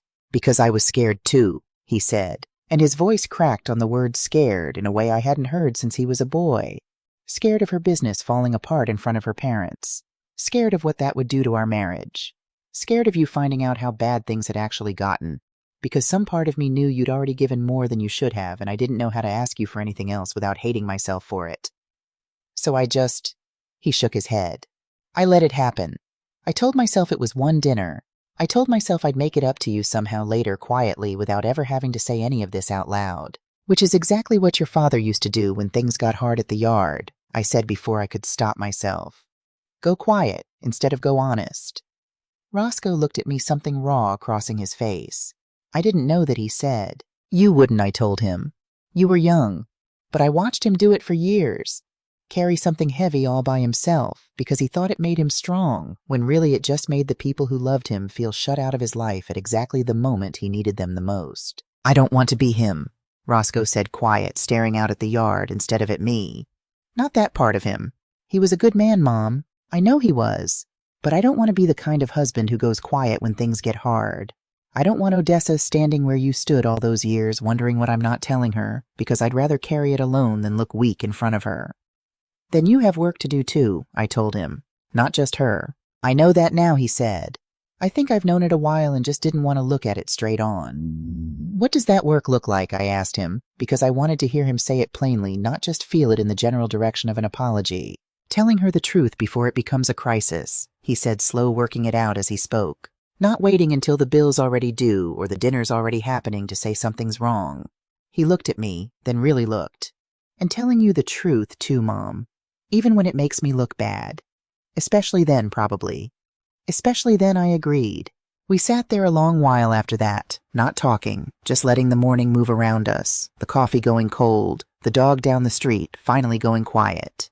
And I want to tell you something honest about that porch, about that particular silence. It didn't fix anything. I need you to understand that. It didn't erase the chair by the door, or the menu he hid behind, or 3 years of yes stacked on top of yes until I disappeared underneath the weight of them. But it explained something. An explanation is not the same as forgiveness, but it is, I think, the road that eventually leads there, if you're willing to keep walking it honestly, instead of turning back the first time it gets uncomfortable. After Roscoe left that morning, I sat alone on the porch a long while with both coffees gone cold, turning over everything he'd told me. I thought about Odessa sitting across some conference table pitching a wedding package to a couple who had no idea her whole business was quietly sinking underneath her. I thought about the particular loneliness of carrying a failing thing in secret, propping it up in front of everyone who might judge you for it. And I found, somewhat to my own surprise, that some sliver of sympathy had worked its way in alongside the anger, small and reluctant. But there. It didn't undo what happened at that restaurant. I want to be plain about that. But it gave the cruelty a shape I could finally see the edges of, instead of a shapeless thing I'd been carrying around not understanding at all. And there is a kind of relief in that too, even when the shape you finally see isn't a comfortable one. The phone call from Corinne Fairbanks came 2 days after that on a Sunday morning while I was standing at my stove with a pot of oatmeal going, and I almost let it ring through to nothing because I didn't recognize the number. Something made me answer anyway. Wynette, the voice said, careful, quieter than I remembered it from that restaurant table. "This is Corinne Fairbanks." "I know who you are," I said, and I did not soften my voice for her. "I imagine you do," she said. There was a pause long enough that I almost thought the call had dropped. "Thaddeus and I have been talking a great deal," she finally said. "About that evening." "All right," I said, stirring the oatmeal, giving her nothing more than that to work with. "I owe you an apology," she said, and something in the plainness of it caught my attention in a way Odessa's half-apology never had. "For what specifically?" I asked, because I had already decided I wasn't going to accept another shapeless one that covered everything without naming a single thing clearly. "For sitting at that table and saying nothing," she said. "While my daughter told you where to sit. I saw it happen. Thaddeus saw it happen. And neither one of us said a word. That was wrong, Wynette. That was cowardice wearing good manners." I leaned against the counter, oatmeal forgotten for a moment. "I appreciate you saying that I told her honestly. Thaddeus hasn't slept right since she said. He grew up with nothing, Wynette. 6 of them in a 2-room house, and his own mother worked 2 jobs and still couldn't always put supper on the table by the time he came in from school. He built everything he has so that would never happen to his own children, and somewhere in the building of it I think he let himself believe money was the whole of what mattered, that if you gave your children enough of it, they'd turn out fine on every other count too. He said to me driving back to the hotel that night that he'd spent his whole life trying to make sure Odessa never had to sit at the table near the door, and instead he'd raised a daughter who'd put someone else there without a second thought. He hasn't said much else about it since. But he asked me to tell you he was sorry too, if that means anything coming secondhand. It means something, I told her, and I meant it. There's something else, she said, and her voice changed, then went somewhere further back, somewhere older. I need to tell you something, and I don't fully understand why I need to tell you, except that I think you'll understand it better than almost anyone else I could say it to. I waited. 30 years ago, she said, I did the exact same thing to my mother-in-law. Not at a restaurant. At my own kitchen table at my own son's birthday in front of people I wanted to impress. I moved her seat. I told her the good chairs were for family, and somehow in my head at that moment she wasn't quite family enough to earn one. I felt something cold move through me listening to that. Her name was Marvine. Corinne went on quieter now, like the name itself cost her something to say out loud. She raised 4 children on a tobacco farm outside Sumter, and never once in the 18 years I knew her complained about a single thing life handed her, including me. She used to bring me tomatoes from her garden every August, more than any 2 people could eat, and I used to smile and thank her, and then let half of them go soft on the counter, because I was embarrassed to be seen accepting so much from a woman my own friends considered plain. I think about those tomatoes more than almost anything else these days. What a small, ordinary kindness it was, and how small and ordinary my rejection of it must have felt to her over and over for 18 years. I never apologized to her, Corinne said. She passed almost 15 years ago now, and I never once said a word about it, not to her, not to anyone. I told myself it was such a small thing, and then I watched my own daughter do almost the exact same thing to you. Word for word, practically gesture for gesture. And I sat there in that restaurant, and I understood all at once that I never actually stopped that pattern. I just handed it down without meaning to, like it was something in the family china instead of something I could have chosen not to pass on. I stood very still in my kitchen, the oatmeal beginning to stick to the bottom of the pot, and I thought about how strange it was how a wound like that could travel quietly through a family for 30 years, disguised as manners, disguised as taste, disguised as knowing where people belong, until finally someone stood at the wrong end of it long enough to name it out loud. "I'm not asking you to forgive Odessa because of any of this," Corinne said quickly. "That's not why I'm telling you. I needed you to know it didn't start with her. And I think somehow that matters, even if it doesn't change what she did. It matters," I told her, because a pattern with a name is easier to break than one nobody's willing to look at directly. Corinne was quiet for a moment. "Thank you for saying that," she said softer now. "I don't imagine I've earned the right to ask this, but is there any way forward? With any of it? With Odessa? With us?" I thought about that question longer than she probably expected me to. "There's always a door open," I finally said. "I'm not someone who locks things permanently. But an open door isn't the same as someone walking through it honestly. What happens next depends entirely on what people actually do, not what they say while they're standing on the porch." "That's fair," she said. "That's the truth," I told her. We talked another few minutes about small things, nothing that changed the center of what had already been said. And when I finally hung up the phone, I stood in my kitchen a long while, the oatmeal ruined at the bottom of the pot, and I thought about all of it at once. The birdhouse in the yard, Roscoe's coffee going cold on my porch railing, Odessa's unfinished apology hanging in the October air, Corinne's voice older and more honest than I ever expected it to sound, admitting a 30-year-old cruelty she'd never once said out loud until that morning. Because here is what I understood standing there with a ruined pot of oatmeal and a phone still warm in my hand. This wasn't only about one dinner, one chair, one menu held up like a shield. This was a current running underneath 3 generations of women, quiet and unexamined, passed down like something inherited instead of something chosen. And I was the first one, as far as I could tell, who had refused to let it keep moving without stopping to look at it directly. I scraped the ruined oatmeal into the trash and started a new pot, and while I stood there stirring it, I thought about Garland's passbook sitting in the drawer of my nightstand now, the pencil marks so light after 20 years for when she's ready. I thought about how ready I actually was standing in my own kitchen on a Sunday morning, having just watched 3 years of quiet finally start breaking open into something that looked for the first time like the truth. The Sunday after Corinne's call, Roscoe told me something over the phone that I hadn't expected, not that week, not so soon after everything else had already cracked open. Odessa moved out for a few days, he said, his voice careful, like he was still deciding how much of it belonged to me to hear. "She's staying with her cousin over in Somerton. She wanted space. She said she needed to figure some things out before she came back to either one of us, me or you." I stood in my kitchen, holding the phone against my shoulder, drying a mixing bowl that didn't need drying anymore, just something for my hands to do while I listened. "Is she all right?" I asked, because whatever else was true, whatever she had done, I found I still meant that question. "She started seeing someone," he said. "A counselor. Twice a week now. She asked me to tell you that. I don't fully know why, but she wanted you to know she wasn't just running from all of this. She was trying to actually look at it." I didn't say anything for a moment, because there is a particular kind of quiet that settles over you when someone you've been braced against for weeks suddenly does something you can't easily be angry about. And I needed a second to let that quiet finish arriving before I spoke again.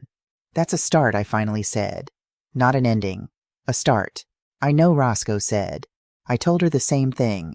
After we hung up, I stood at my sink a long while looking out at the yard at the birdhouse with its perch fixed now steady again, and I thought about how strange it was that repair could look so much like nothing at all from a distance. Just a small wooden thing standing where it always stood. You'd never know looking at it what it took to get it back to holding weight. It was 3 days after that call when Permelia Jacks showed up at my door, and I want to say plainly that I had no idea, standing there in my house dress, with flour still on my hands from a batch of biscuits, that the woman on my porch step would end up being part of the reason I finally started singing in front of people again. She was younger than I expected, maybe 40, with a notepad tucked under one arm, and the kind of open, unhurried face that made you want to trust her before she'd said a single word. "I'm sorry to just show up like this," she said. "I write for the Beacon. I heard you used to run the Thanksgiving choir program downtown years back before Mrs. Petrakis took it over." "I did," I said, still holding the door, only part way open, old habits from a different visitor a few weeks back, not quite worn off yet. Mrs. Petrakis retired in August, Permelia said. Nobody stepped up to take the program this year. The church hall's already booked for the concert. The kids are ready. There's just nobody standing at the front of the room. She paused, glanced down at her notepad like it might give her permission to keep going. Your name kept coming up. People still talk about the choir you used to run. They said you had a way of getting even the shy ones to open their mouths and mean it. I laughed a little at that, surprising myself with the sound of it. That was a long time ago, I told her. Some things don't really go anywhere, she said. They just wait for someone to ask again. I didn't say yes that day. I want to be honest about that because I think it matters the difference between a woman who leaps at the first thing offered to her and a woman who takes a moment to ask herself whether she actually wants it or whether she's only saying yes because saying yes is the only shape she's ever known how to be. I told Permelia I'd think about it. She left her card on my kitchen table and I looked at it off and on for 2 full days before I finally picked up the phone. The church hall smelled the same as it always had. Floor wax and old hymnals and something faintly like cedar from the closet where they kept the choir robes, and walking into it again after all those years did something to my chest I wasn't fully prepared for. Because the last time I stood in that room, Garland was still alive. He used to come sit in the back pew during rehearsals, not because anyone asked him to, but because he liked. He said hearing the sound of it build slowly badly, and then all at once click into something that gave him chills.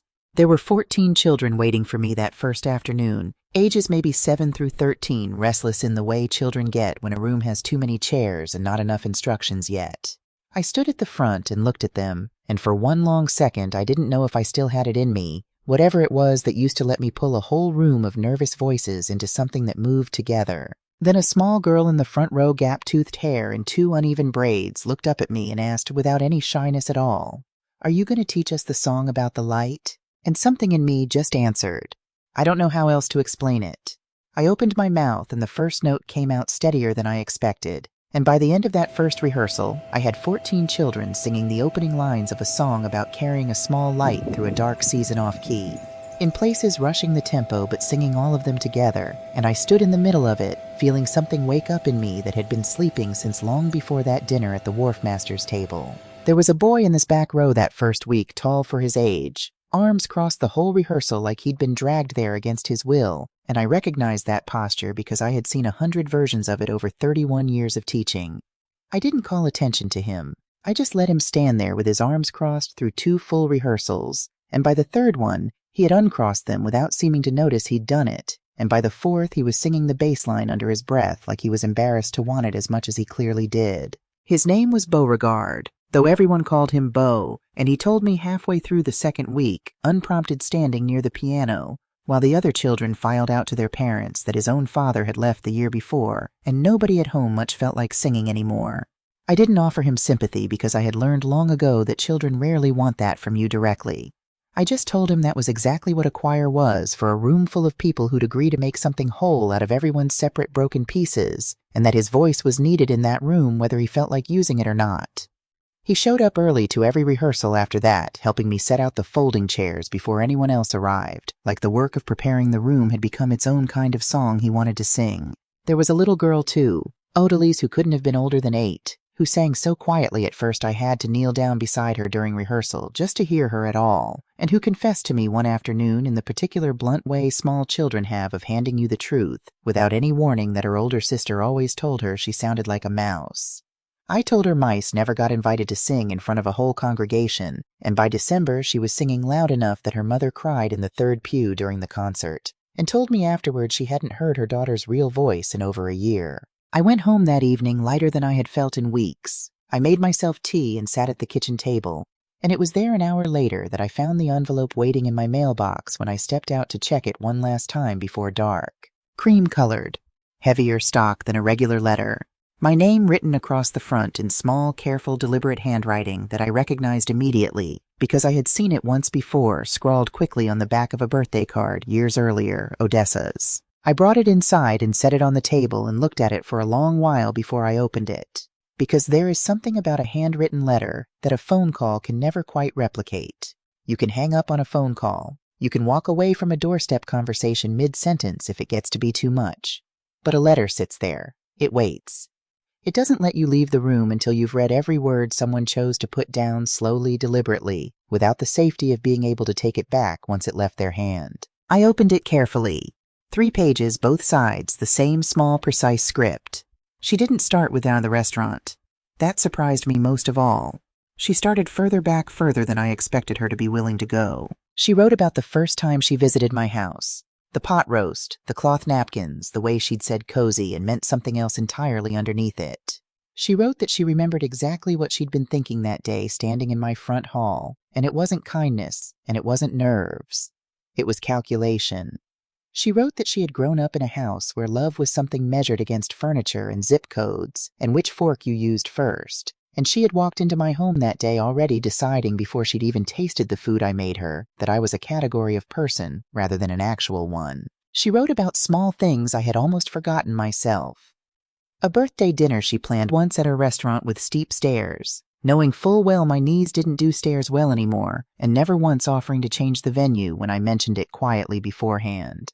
A comment she'd made once about my car loud enough for a valet to hear that she still remembered the exact words of even though I had long since let it go. She wrote that she had carried a private list of every small unkindness for years, not because she felt guilty about them, not at first, but because naming them even just to herself felt like admitting weakness. And admitting weakness, she wrote, was the one thing she had never once been allowed to do growing up in her parents' house. So instead of examining the list, she had built a wall around it. And the wall over time had gotten so thick that she stopped being able to see what was actually behind it.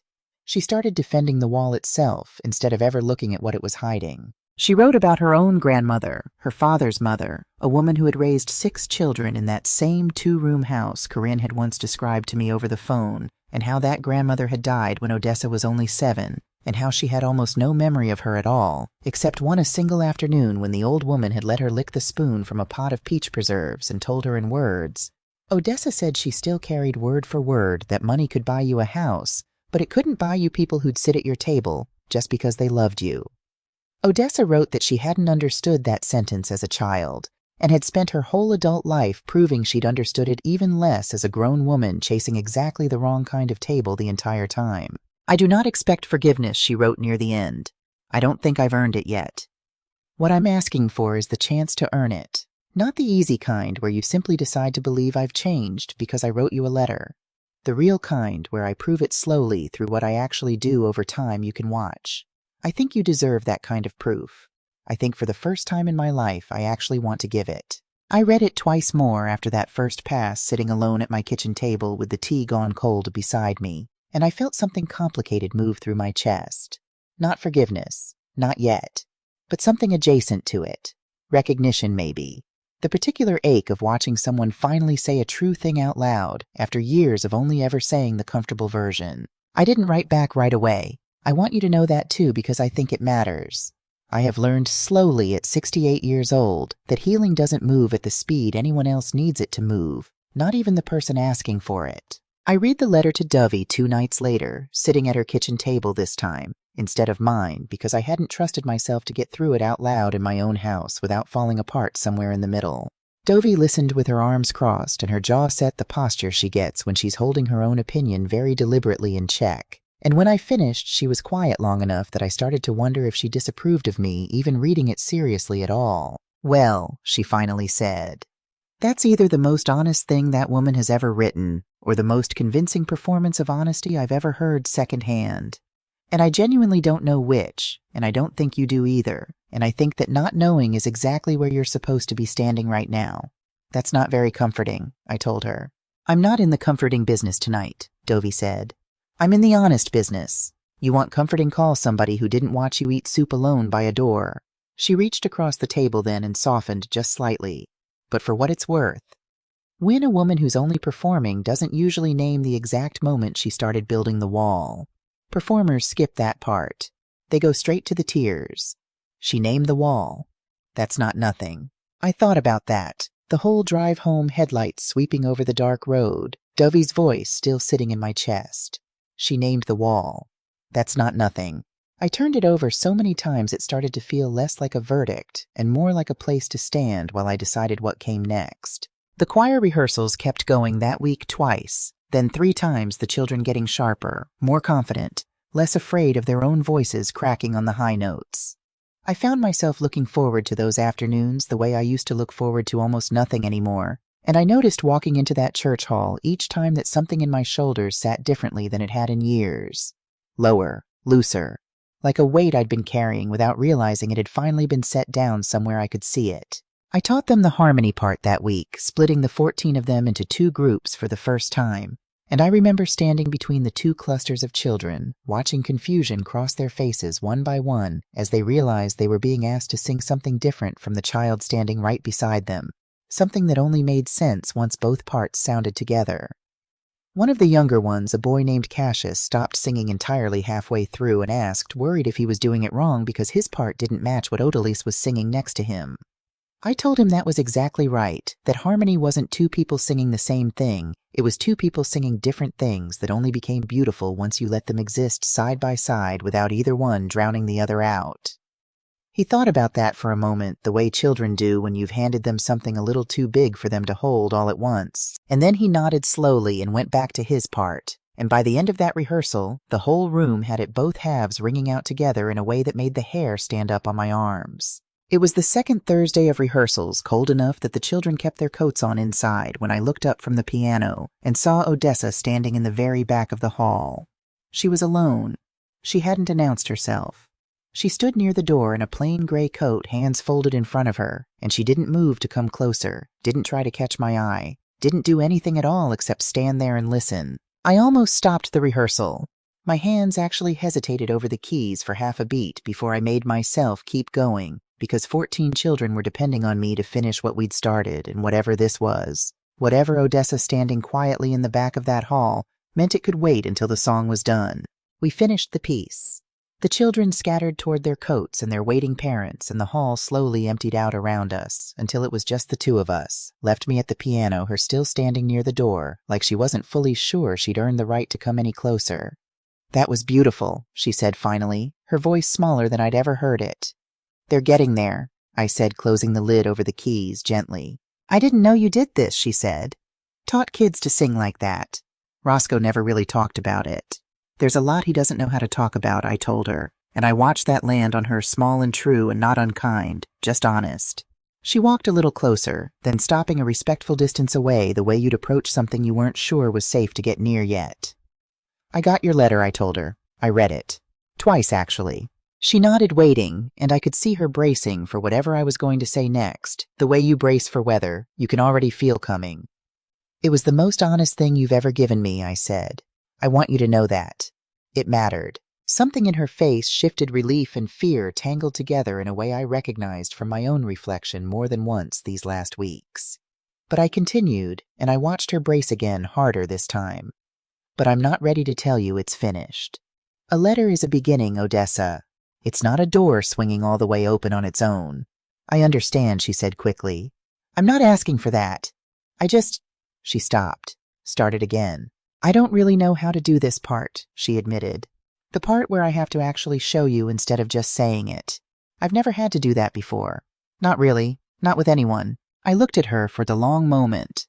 This woman who had once looked at my dress and my shoes and decided in half a second exactly what category I belonged in. And I thought about Corinne's voice on the phone, admitting a 30-year-old cruelty she'd carried in silence for 15 years past her own mother-in-law's death. And I thought about how patterns like that don't break on their own. Somebody has to stand in the middle of them and refuse to let them keep moving forward unexamined. "Come sit with me a minute," I said, and I watched surprise cross her face because I don't think she expected that. Not that day, not so soon. We sat together on the front pew of that empty church hall, the piano still open behind us, the cold afternoon light coming thin through the tall windows. "This isn't the same song we were singing before," I told her. "Whatever we build now, if we build anything at all, it isn't going back to what it used to be. What it used to be wasn't even real, not really. It was you performing for your parents, and me pretending I didn't notice, and both of us calling that a relationship, because neither one of us knew how to ask for something truer." She was quiet, listening. "So if you want to try," I said, "it has to be something new. A different song entirely, and neither one of us knows all the notes to it yet, which means we're both going to get it wrong sometimes while we're learning. Me included. I'm not asking you to be perfect. I'm asking you to actually show up for the practice instead of just showing up for the performance." Her eyes were bright when I finished, and for the first time since I'd known her, I watched her let that show instead of blinking it back behind something more composed. "I can do that," she said quiet. "I want to do that." "Then that's where we start," I told her. "Not with forgiveness, with practice." She nodded, and something passed between us on that pew that I don't have an easy word for. Not yet, maybe not for a long while still. It wasn't resolution. It wasn't the clean, tidy ending you might see coming from a long way off in a story like this one. It was smaller than that, and somehow it felt more honest for being smaller. "Can I ask you something?" she said before she stood to leave. And there was something almost childlike in the way she asked permission for the question itself. "Did your own mother ever hurt you like this? I mean, did anyone ever teach you how to say no to the people you loved, or did you just figure it out on your own this late?" I thought about that a long moment, because it wasn't a question I'd let myself sit with directly before, not even in all the weeks since the restaurant. "My mother never had the chance to figure it out herself," I told her. "She said yes to my father until the day she died, and I used to think that was devotion, because that's the only word anyone ever gave me for it. It took me 68 years and a chair by a door to learn there's another word for it, too. Nobody taught me. I had to teach myself awfully late, and I imagine that's exactly what you're doing right now, sitting on this pew asking a woman you wronged how a person even begins." Odessa was quiet a long moment, looking down at her own hands in her lap. "My mother never said no to anyone either," she finally said. "She just made sure nobody ever had reason to ask her for anything real. I think I learned the opposite lesson from the same silence. If nobody can ever reach you for something real, they can't disappoint you by taking it and not giving anything back. That's a lonely way to protect yourself," I told her. "I know that now," she said. "I think I've known it a long while and just never had the right chair by the right door to make me look at it straight on." Before she left that afternoon, she asked if she could come to the concert. Not to help, not to be involved, just to sit in the back and listen if that was something I'd allow. "You don't need my permission to sit in a church hall," I told her, and something like a real smile crossed her face for the first time since she'd walked through that door. I watched her gray coat disappearing into the parking lot, and I sat alone at the piano a while longer, running my fingers over the closed lid without opening it again. I thought about Garland's passbook still sitting in my nightstand drawer for when she's ready, and I thought about how ready meant something different now than it had 3 weeks ago. It didn't mean healed. It didn't mean finished. It just meant willing finally to sit down at the beginning of something and admit you don't know all the notes yet. That night I wrote Odessa back. Not 3 pages. 1. I told her I'd received her letter and that it was the most honest thing she'd ever given me. And that honesty once started has a way of asking to be continued. I told her I wasn't in a place to offer forgiveness handed over all at once, because forgiveness given too fast becomes just another kind of performance, another version of the pretending we'd both already done too much of. I told her what I could offer instead was practice. Real practice. Showing up both of us again and again until whatever we built between us actually held weight, instead of just looking from a distance like something whole. I signed it Wynette. Not Mom. Not yet. Just my name, one woman meeting another halfway across a distance we were both for the first time actually willing to walk. I sealed the envelope and set it by the door to mail in the morning, and I sat a long while afterward in my kitchen. The house quiet around me, the way it had been quiet for weeks now, except this particular quiet felt different than the one that had settled over me the night I walked out of that restaurant alone. That quiet had felt like an ending. This one felt unmistakably like the space right before a song begins when the whole room goes still, and everyone is holding their breath, waiting to see what note comes first. The concert happened on the first Sunday of Advent, and I want to tell you about the hour before it started because that hour taught me something about myself. I hadn't expected to learn at 68 years old, standing alone in an empty choir room with 14 children's robes hung in a neat row behind me. I was terrified. Not the ordinary kind of nervous that comes before any performance. Something older than that, reaching back further than the choir, further than the restaurant, further than almost anything I could put a clear date to. Because the last time I stood in front of a room and asked people to trust my voice, Garland had been alive to hear it sitting in the back pew with his bad shoulder propped against the wall, and now the back pew would just be a back pew, and I wasn't sure my chest could hold the shape of that difference. I stood there smoothing the sleeve of my good navy dress, the same one from that terrible night at the restaurant, because I had decided somewhere in the weeks between that I wasn't going to let that dress become something I was afraid of. Clothes don't carry cruelty. People do. And I was done letting other people's unkindness decide what I was allowed to wear. Beau found me back there too, robe already on over his church clothes, hands jammed deep in his pockets, the way they'd been that very first rehearsal. "You scared Miss Wynette?" he asked direct the way only a child that age can manage, and I laughed despite myself and told him yes terribly. He nodded slowly, like that confirmed something he'd been suspecting. "My mama always says being scared and doing it anyway is the only kind of brave that counts," he said. "The other kind's just showing off." I told him his mama sounded like a wise woman, and he said she usually was when she wasn't burning the cornbread. And something about that small, ordinary joke from a boy who'd found his voice again in that very hall steadied me more than anything else could have in that moment. Parmelia Jacks found me in that back hallway notepad tucked under her arm the way it always was, and she didn't ask me anything for a moment. She just stood there with me in the quiet. I wrote the piece she finally said. It ran this morning. I don't know if you've seen it yet. I hadn't. I'd been too busy rehearsing descants with second graders to think about newspapers. It's small, she said, almost apologetic. Just a local piece. About the choir mostly. About you stepping back in after all these years. But there's a section in there about what you told me a few weeks back. About the restaurant. About what it cost you to finally say no to people you loved. My stomach dropped a little hearing that. I don't remember agreeing to that part being public, I said, careful not accusing, just honest. You didn't have to agree to anything you didn't want, printed, she said quickly. I asked you if I could include it, and you said, and I'm quoting you here, do whatever you think needs saying. So I did. She paused. I hope that was all right. I thought about it for a moment, standing in that hallway in my navy dress, with the smell of cedar and old hymnals thick around us. And I found somewhat to my own surprise that it was all right. Because somewhere in the last month I had stopped being a woman who needed her story kept small and private to feel safe inside it. It's all right, I told her. Truly. She smiled relieved, and then she said something that caught me off guard entirely.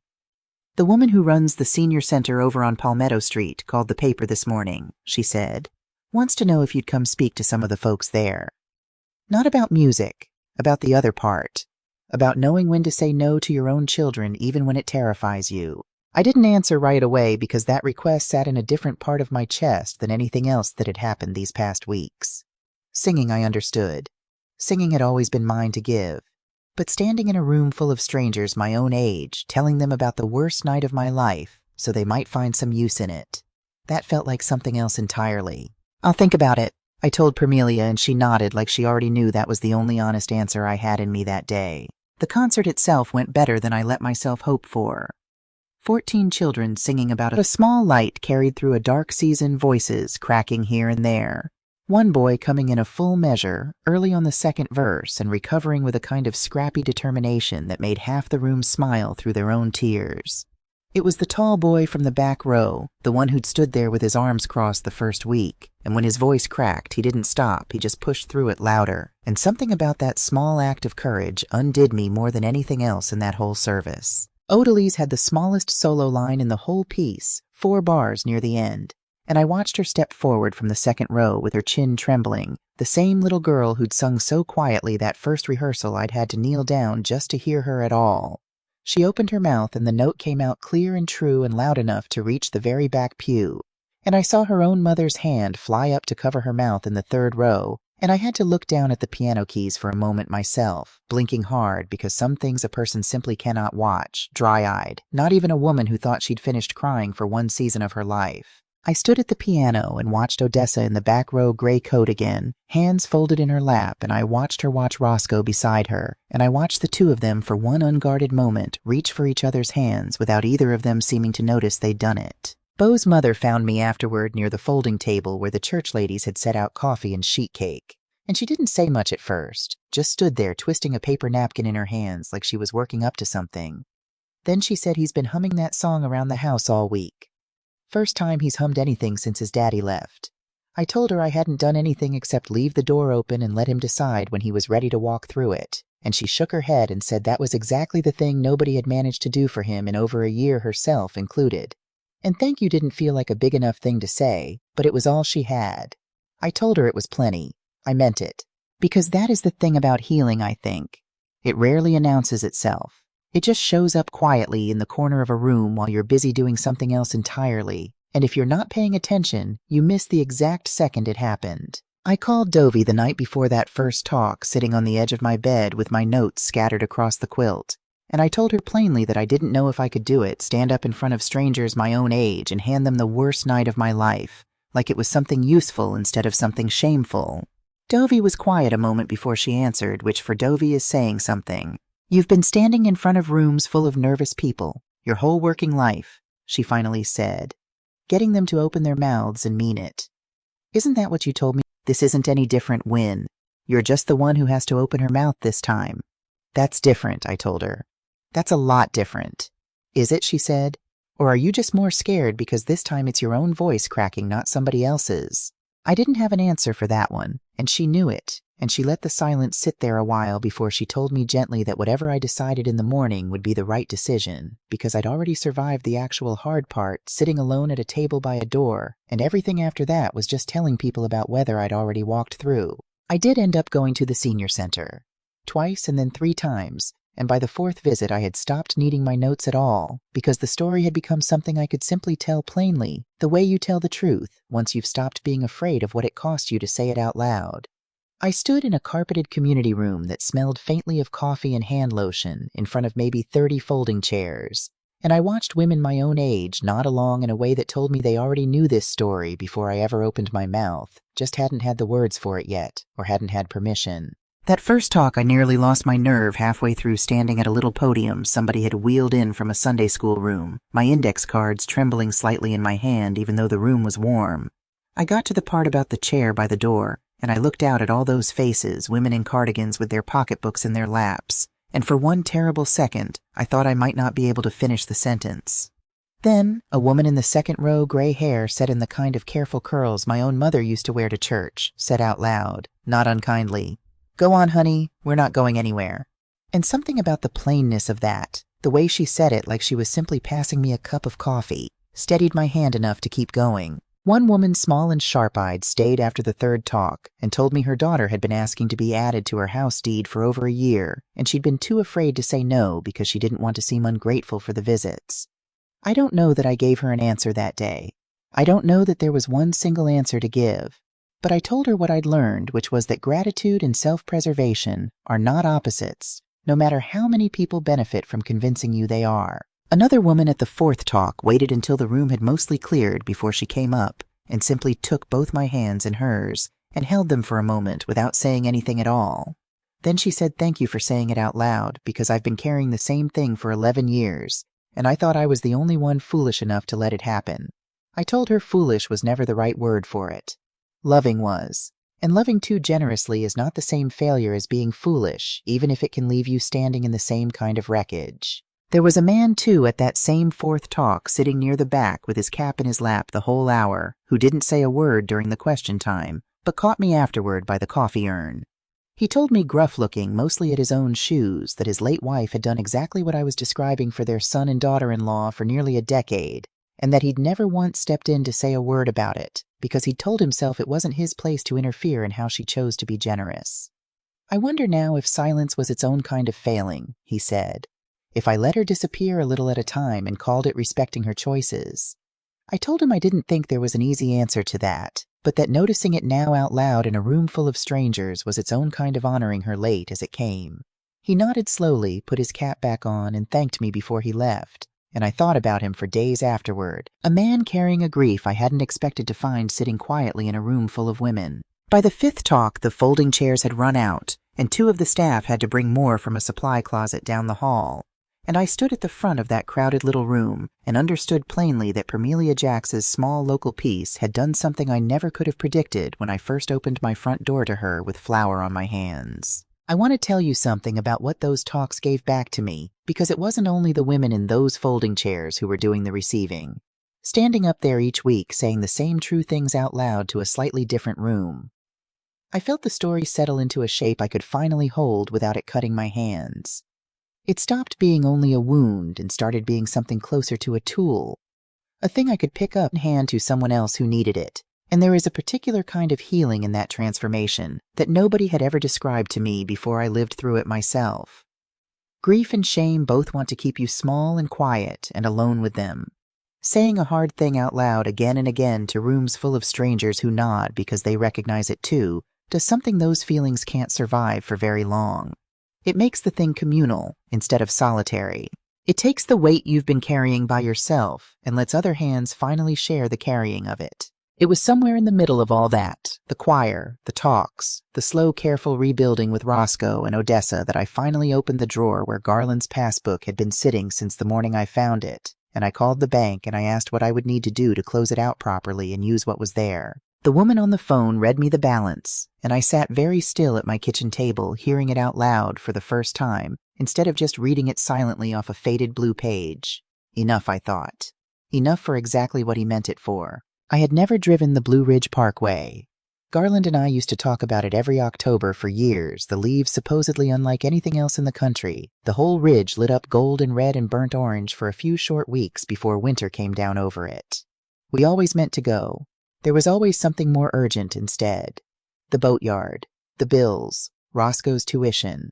Life has a way of filling up every open space you leave for yourself, if you let it, until one day there's no room left for the things you actually wanted. I was not going to let that happen twice. Before I packed a single thing, I drove out to Cedar Rest, the little cemetery on the edge of town where Garland is buried under a plain granite marker he picked out himself years before he ever needed it, because he said he didn't trust anybody else to choose something that wouldn't embarrass him.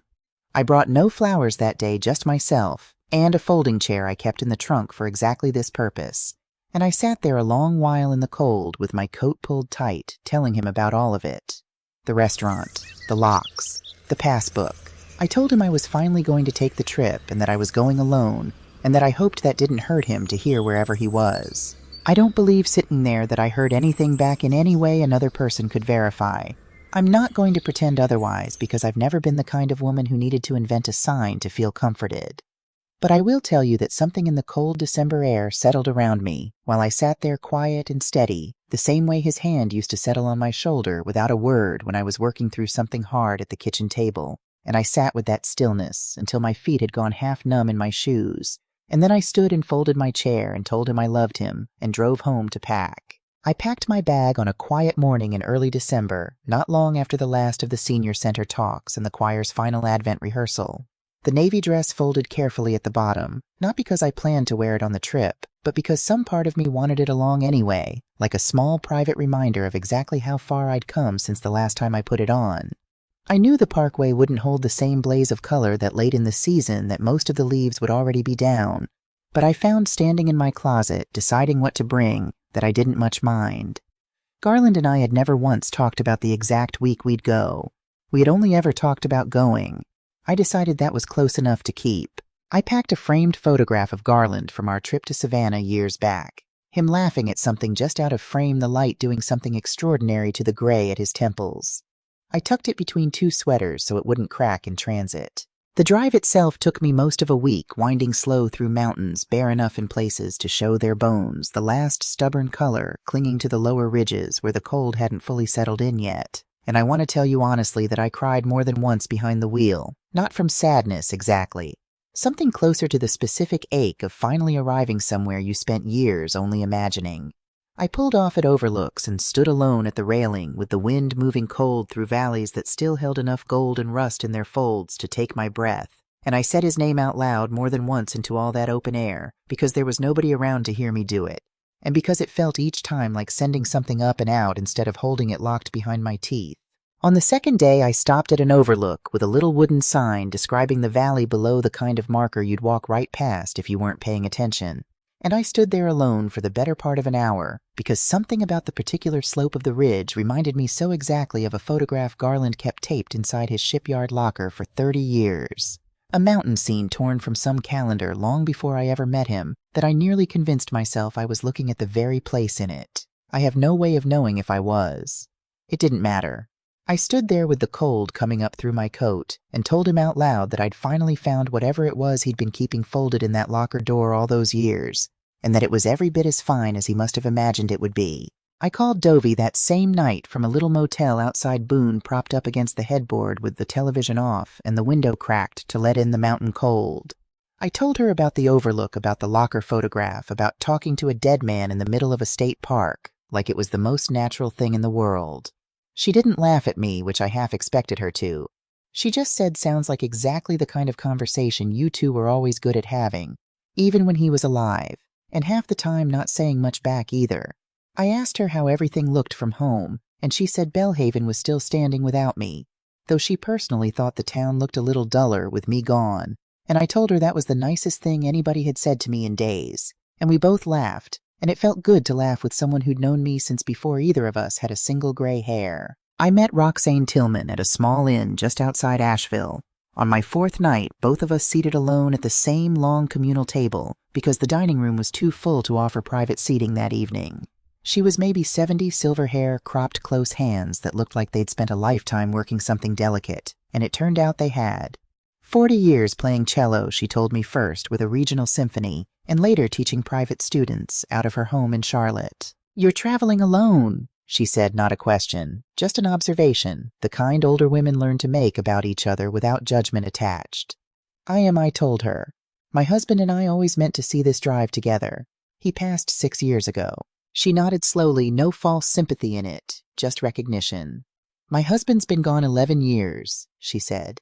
"I didn't take a single trip alone until year 4. Took me that long to stop feeling like I needed permission to enjoy something he wasn't there to enjoy with me." "How did you finally do it?" I asked her, and I meant it as more than small talk over dinner rolls. She thought about that a moment before answering. "I stopped waiting to feel ready," she said, "because ready never actually came. I just decided one morning that grief and joy could sit in the same car together, and I got in and drove. We talked for hours that night, long after the other guests had cleared out, about music and about the particular loneliness of outliving the person who knew every version of you, the young one and the tired one, and the one nobody else ever got to meet. I told her somewhere near the end of the 2nd bottle of wine we'd split without either of us quite deciding to about the restaurant, about the chair by the door, about $16,800 and a menu held up like a shield. She listened the whole way through without interrupting once, and when I finished she was quiet for a long moment, turning her wine glass slowly by the stem. "You know what strikes me," she finally said. "It's never actually the big thing that breaks a person open. It's the small one sitting right on top of years of bigger ones. The menu, not the money, not even the seating. Just your own son looking down instead of looking at you at the exact moment you needed him to look up." I sat with that a long while after she said it, because she had put words to something I'd felt but never quite been able to name for myself. "It's always the smallest cruelty that finally does it," she said again, softer. "Because the small ones are the ones you can't explain away afterward. The big ones you can bury under a dozen good reasons. The small ones just sit there plain as anything, refusing to be anything other than exactly what they were." I asked her later whether she still played, and something shifted in her face, softer and more private than anything she'd shown me yet that evening. "Every morning," she said. "Just for myself now, mostly. Nobody left to play for who really understood what they were hearing, but the cello doesn't seem to mind that. It just wants the bow moved across it honestly." She smiled a little wry. "I think that's most of what any of us actually want if you strip it all the way down. Somebody or something willing to receive us honestly without needing us to perform for the privilege." I told her that sounded exactly like a choir room full of children, and she laughed and said maybe that was the whole secret nobody tells you when you're young, that the receiving matters more than the applause ever did. We exchanged numbers before I left the inn the next morning, and she made me promise to visit her in Charlotte before the year was out, and I made her promise the same thing, back, and for the first time in longer than I could remember, I meant a promise like that completely, without the small quiet doubt underneath it that used to whisper, "You'll be too busy, you'll be needed elsewhere. Someone will need something from you before you ever get the chance." I drove the rest of the parkway slower than I needed to, stopping at every overlook that caught my eye, and somewhere on the last full day standing alone at a railing with the whole valley spread out beneath me, bare branches and low winter light, and just enough color left clinging to the far ridges to remind me what the place had been. A month earlier, I understood something so plainly it nearly took my breath clean out of my chest. I was not lonely. I had expected loneliness out there on a mountain by myself, with nobody but a photograph in my suitcase, and instead I found something almost the opposite of it. Garland was there in every single thing I looked at, in the particular way the light moved through the trees, the way he always used to name things he saw out a car window without being asked to, in the sound of my own laughter, which I hadn't fully heard in years, and which turned out to sound almost exactly like it always had. I came home on a Sunday, Roscoe met me in the driveway before I'd even fully parked, and the hug he gave me was nothing like the quick one-armed thing from that restaurant entrance weeks before. Both arms, held on long enough that I felt something in my own chest finally unclench all the way. "We're having dinner Thursday," he said, still holding on. "Me and Odessa. If you'll have us, I'll have you," I told him, and I meant every word of it. I spent that Sunday afternoon unpacking slowly, no rush to it at all, setting the framed photograph of Garland back on my nightstand where it belonged, hanging the navy dress back in its place in the closet, and finding as I did that the house didn't feel the way it had felt when I'd left it. It felt lived in by someone steadier than the woman who'd packed that bag. I stood in my bedroom doorway a long while, just looking at the room, at the quilt, still slightly rumpled from where I'd made the bed too quickly before leaving, and I thought about how strange it was that a house could hold still and wait for you while you went off and became someone slightly different inside it. Thursday came cool and clear, the kind of evening that smells like wood smoke from somebody's chimney a few houses down.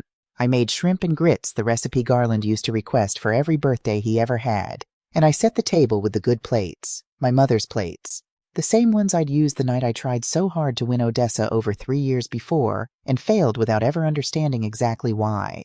They arrived together in one car. Odessa brought flowers from the little shop on Harrow Street, real ones loose-stemmed, still a little dirt clinging to the roots, and I put them in the blue glass vase that had sat empty on my windowsill for longer than I wanted to admit. Dinner was not perfect. I want to say that plainly because I think perfect endings do a disservice to anyone who's actually lived through something this hard. There were pauses that stretched a beat too long. There was a moment when Odessa reached for the salt and knocked it clean off the table, and the three of us sat frozen for half a second in the small awkwardness of it before I laughed. Actually laughed and said, "There we go," and something in the room loosened all at once. We talked about the Parkway. Roscoe wanted to hear every overlook, and I found myself telling it the way I used to tell stories at that same table years ago, with my hands moving with the shape of the mountains coming alive in the telling. We talked about Roxane and her cello and her promise to visit. We talked about the choir, about the tall boy in the back row who'd stopped crossing his arms. We did not talk about the restaurant. Not that night. Some things don't need to be spoken every single time to still be understood as present in the room. Somewhere near the end of the meal, Roscoe asked careful how I'd paid for the trip, and I told him the truth, that his father had opened an account for me 20 years ago without ever saying a word about it, that I'd found the passbook the same week I closed the cards and changed the locks. He sat with that for a long moment, turning his water glass slowly on the tablecloth. "Dad never told me either," he finally said. "I didn't know he had that in him. Careful like that, I mean. Quiet and careful at the same time. He knew things about people, I told Roscoe, long before they knew them about themselves. I think he knew I'd need a door someday. He just waited until I found it on my own." At the end of the meal, while I was clearing plates, Odessa stood and said, "Let me help," and we ended up side by side at my kitchen sink, her washing me, drying the water, running warm between us. Neither of us spoke for a while. Then, without looking up from the dishwater, she said something so quiet I almost missed it entirely. "Thank you," she said, for the practice. I didn't answer right away. I dried the plate in my hands, slowly turning it over, giving myself a moment before I spoke, because some things deserve exactly that much care before you say them out loud. "We're not finished practicing," I told her. "Not even close." "I know," she said, and there was something almost relieved in the way she said it, like she'd been afraid I might say something gentler and less true instead. "Good," I said. "Then keep showing up." She looked at me, then really looked, and something passed between us that I still don't have a clean word for, something built slowly out of a letter and a birdhouse and a church hall and 100 small choices neither one of us had rushed. Not forgiveness handed over whole. Something closer to trust being laid down one careful board at a time, the way Garland used to build things that needed to hold real weight. Roscoe called something from the table about my Parkway photographs. Some question about which overlook had the best view, and Odessa and I both answered at exactly the same moment, our voices overlapping, and it startled a laugh out of both of us together, unplanned, unguarded, the first time that had ever happened between us in 3 years of knowing each other. He looked up at us from the table with an expression I don't think I'll ever forget, as long as I live. Something between disbelief and pure relief. "Did you two just agree on something?" he said. "Don't make it strange," Odessa told him. "I'm not making it strange," he said. "You're making it strange." I put my hands up, surrendering, and went back to drying the plate in my hands, smiling in a way that reached for the first time in longer than I could count all the way up into my own eyes. Later that night after they'd gone, after the dishes were put away and the flowers were settled properly in their vase, I walked into the front room where the old upright piano still sat against the wall, the same one Roscoe had taken lessons on as a boy, the same one that had sat mostly quiet since Garland died. I sat down on the bench. I didn't open any notebook. I didn't write anything down. I simply lifted the lid and let my hands find the keys the way they used to slow at first, uncertain, and then something began to take shape underneath my fingers that I hadn't planned and couldn't have named ahead of time. Not a hymn. Not anything I recognized from any hymnal or any choir folder I'd ever taught from. Something new, something entirely my own, built out of everything that had happened these past weeks. The ache and the anger and the birdhouse and the passbook and the mountain light and the sound of Odessa laughing beside me at my own kitchen sink. I hummed along with it, quiet just for myself, in a house that had once felt so unbearably empty and now simply felt like mine. I thought about the woman who had stood in front of a restaurant mirror 2 months earlier, smoothing that same navy dress, telling herself this is who you are, and it is enough, without fully knowing yet how true that sentence would turn out to be. I thought about Delroy Absher finding his voice in the second row all those years ago, and Beau uncrossing his arms without noticing, and Odalis singing loud enough to make her mother cry in the third pew. I thought about a room full of women at the senior center nodding along before I'd even finished my first sentence, because they already knew the shape of the story from the inside of their own lives. I thought about Roxane driving alone towards Charlotte with her cello in the back seat, and Corinne admitting a 30-year-old cruelty into a telephone on a Sunday morning, and Garland's small, quiet handwriting waiting patiently in a drawer for 20 years until I was finally ready to read it. None of it had happened the way I would have chosen if anyone had offered me a choice back at that restaurant table. I would not have chosen the chair by the door or the menu held up like a shield, or 3 years of yes stacked on top of yes, until I nearly disappeared underneath the weight of them. But I understood sitting there at that piano with my own hands finding notes nobody had written down for me that I would not trade the woman. Those 2 months had made me for the woman I'd been walking into that restaurant, hopeful and unsteady, still waiting for somebody else to decide I was worth a seat at the table. Because I understood something sitting there at that piano with the porch light burning steady outside the window, the way it always did, the way it always would, as long as I was the one deciding to leave it on. That chair by the door, the one Odessa had pointed me toward all those weeks ago, meaning it as a verdict, as a small, quiet way of telling me exactly where I belonged. It had turned out to be a door after all, and I had walked all the way through it out into a life that was entirely, finally, unmistakably my own.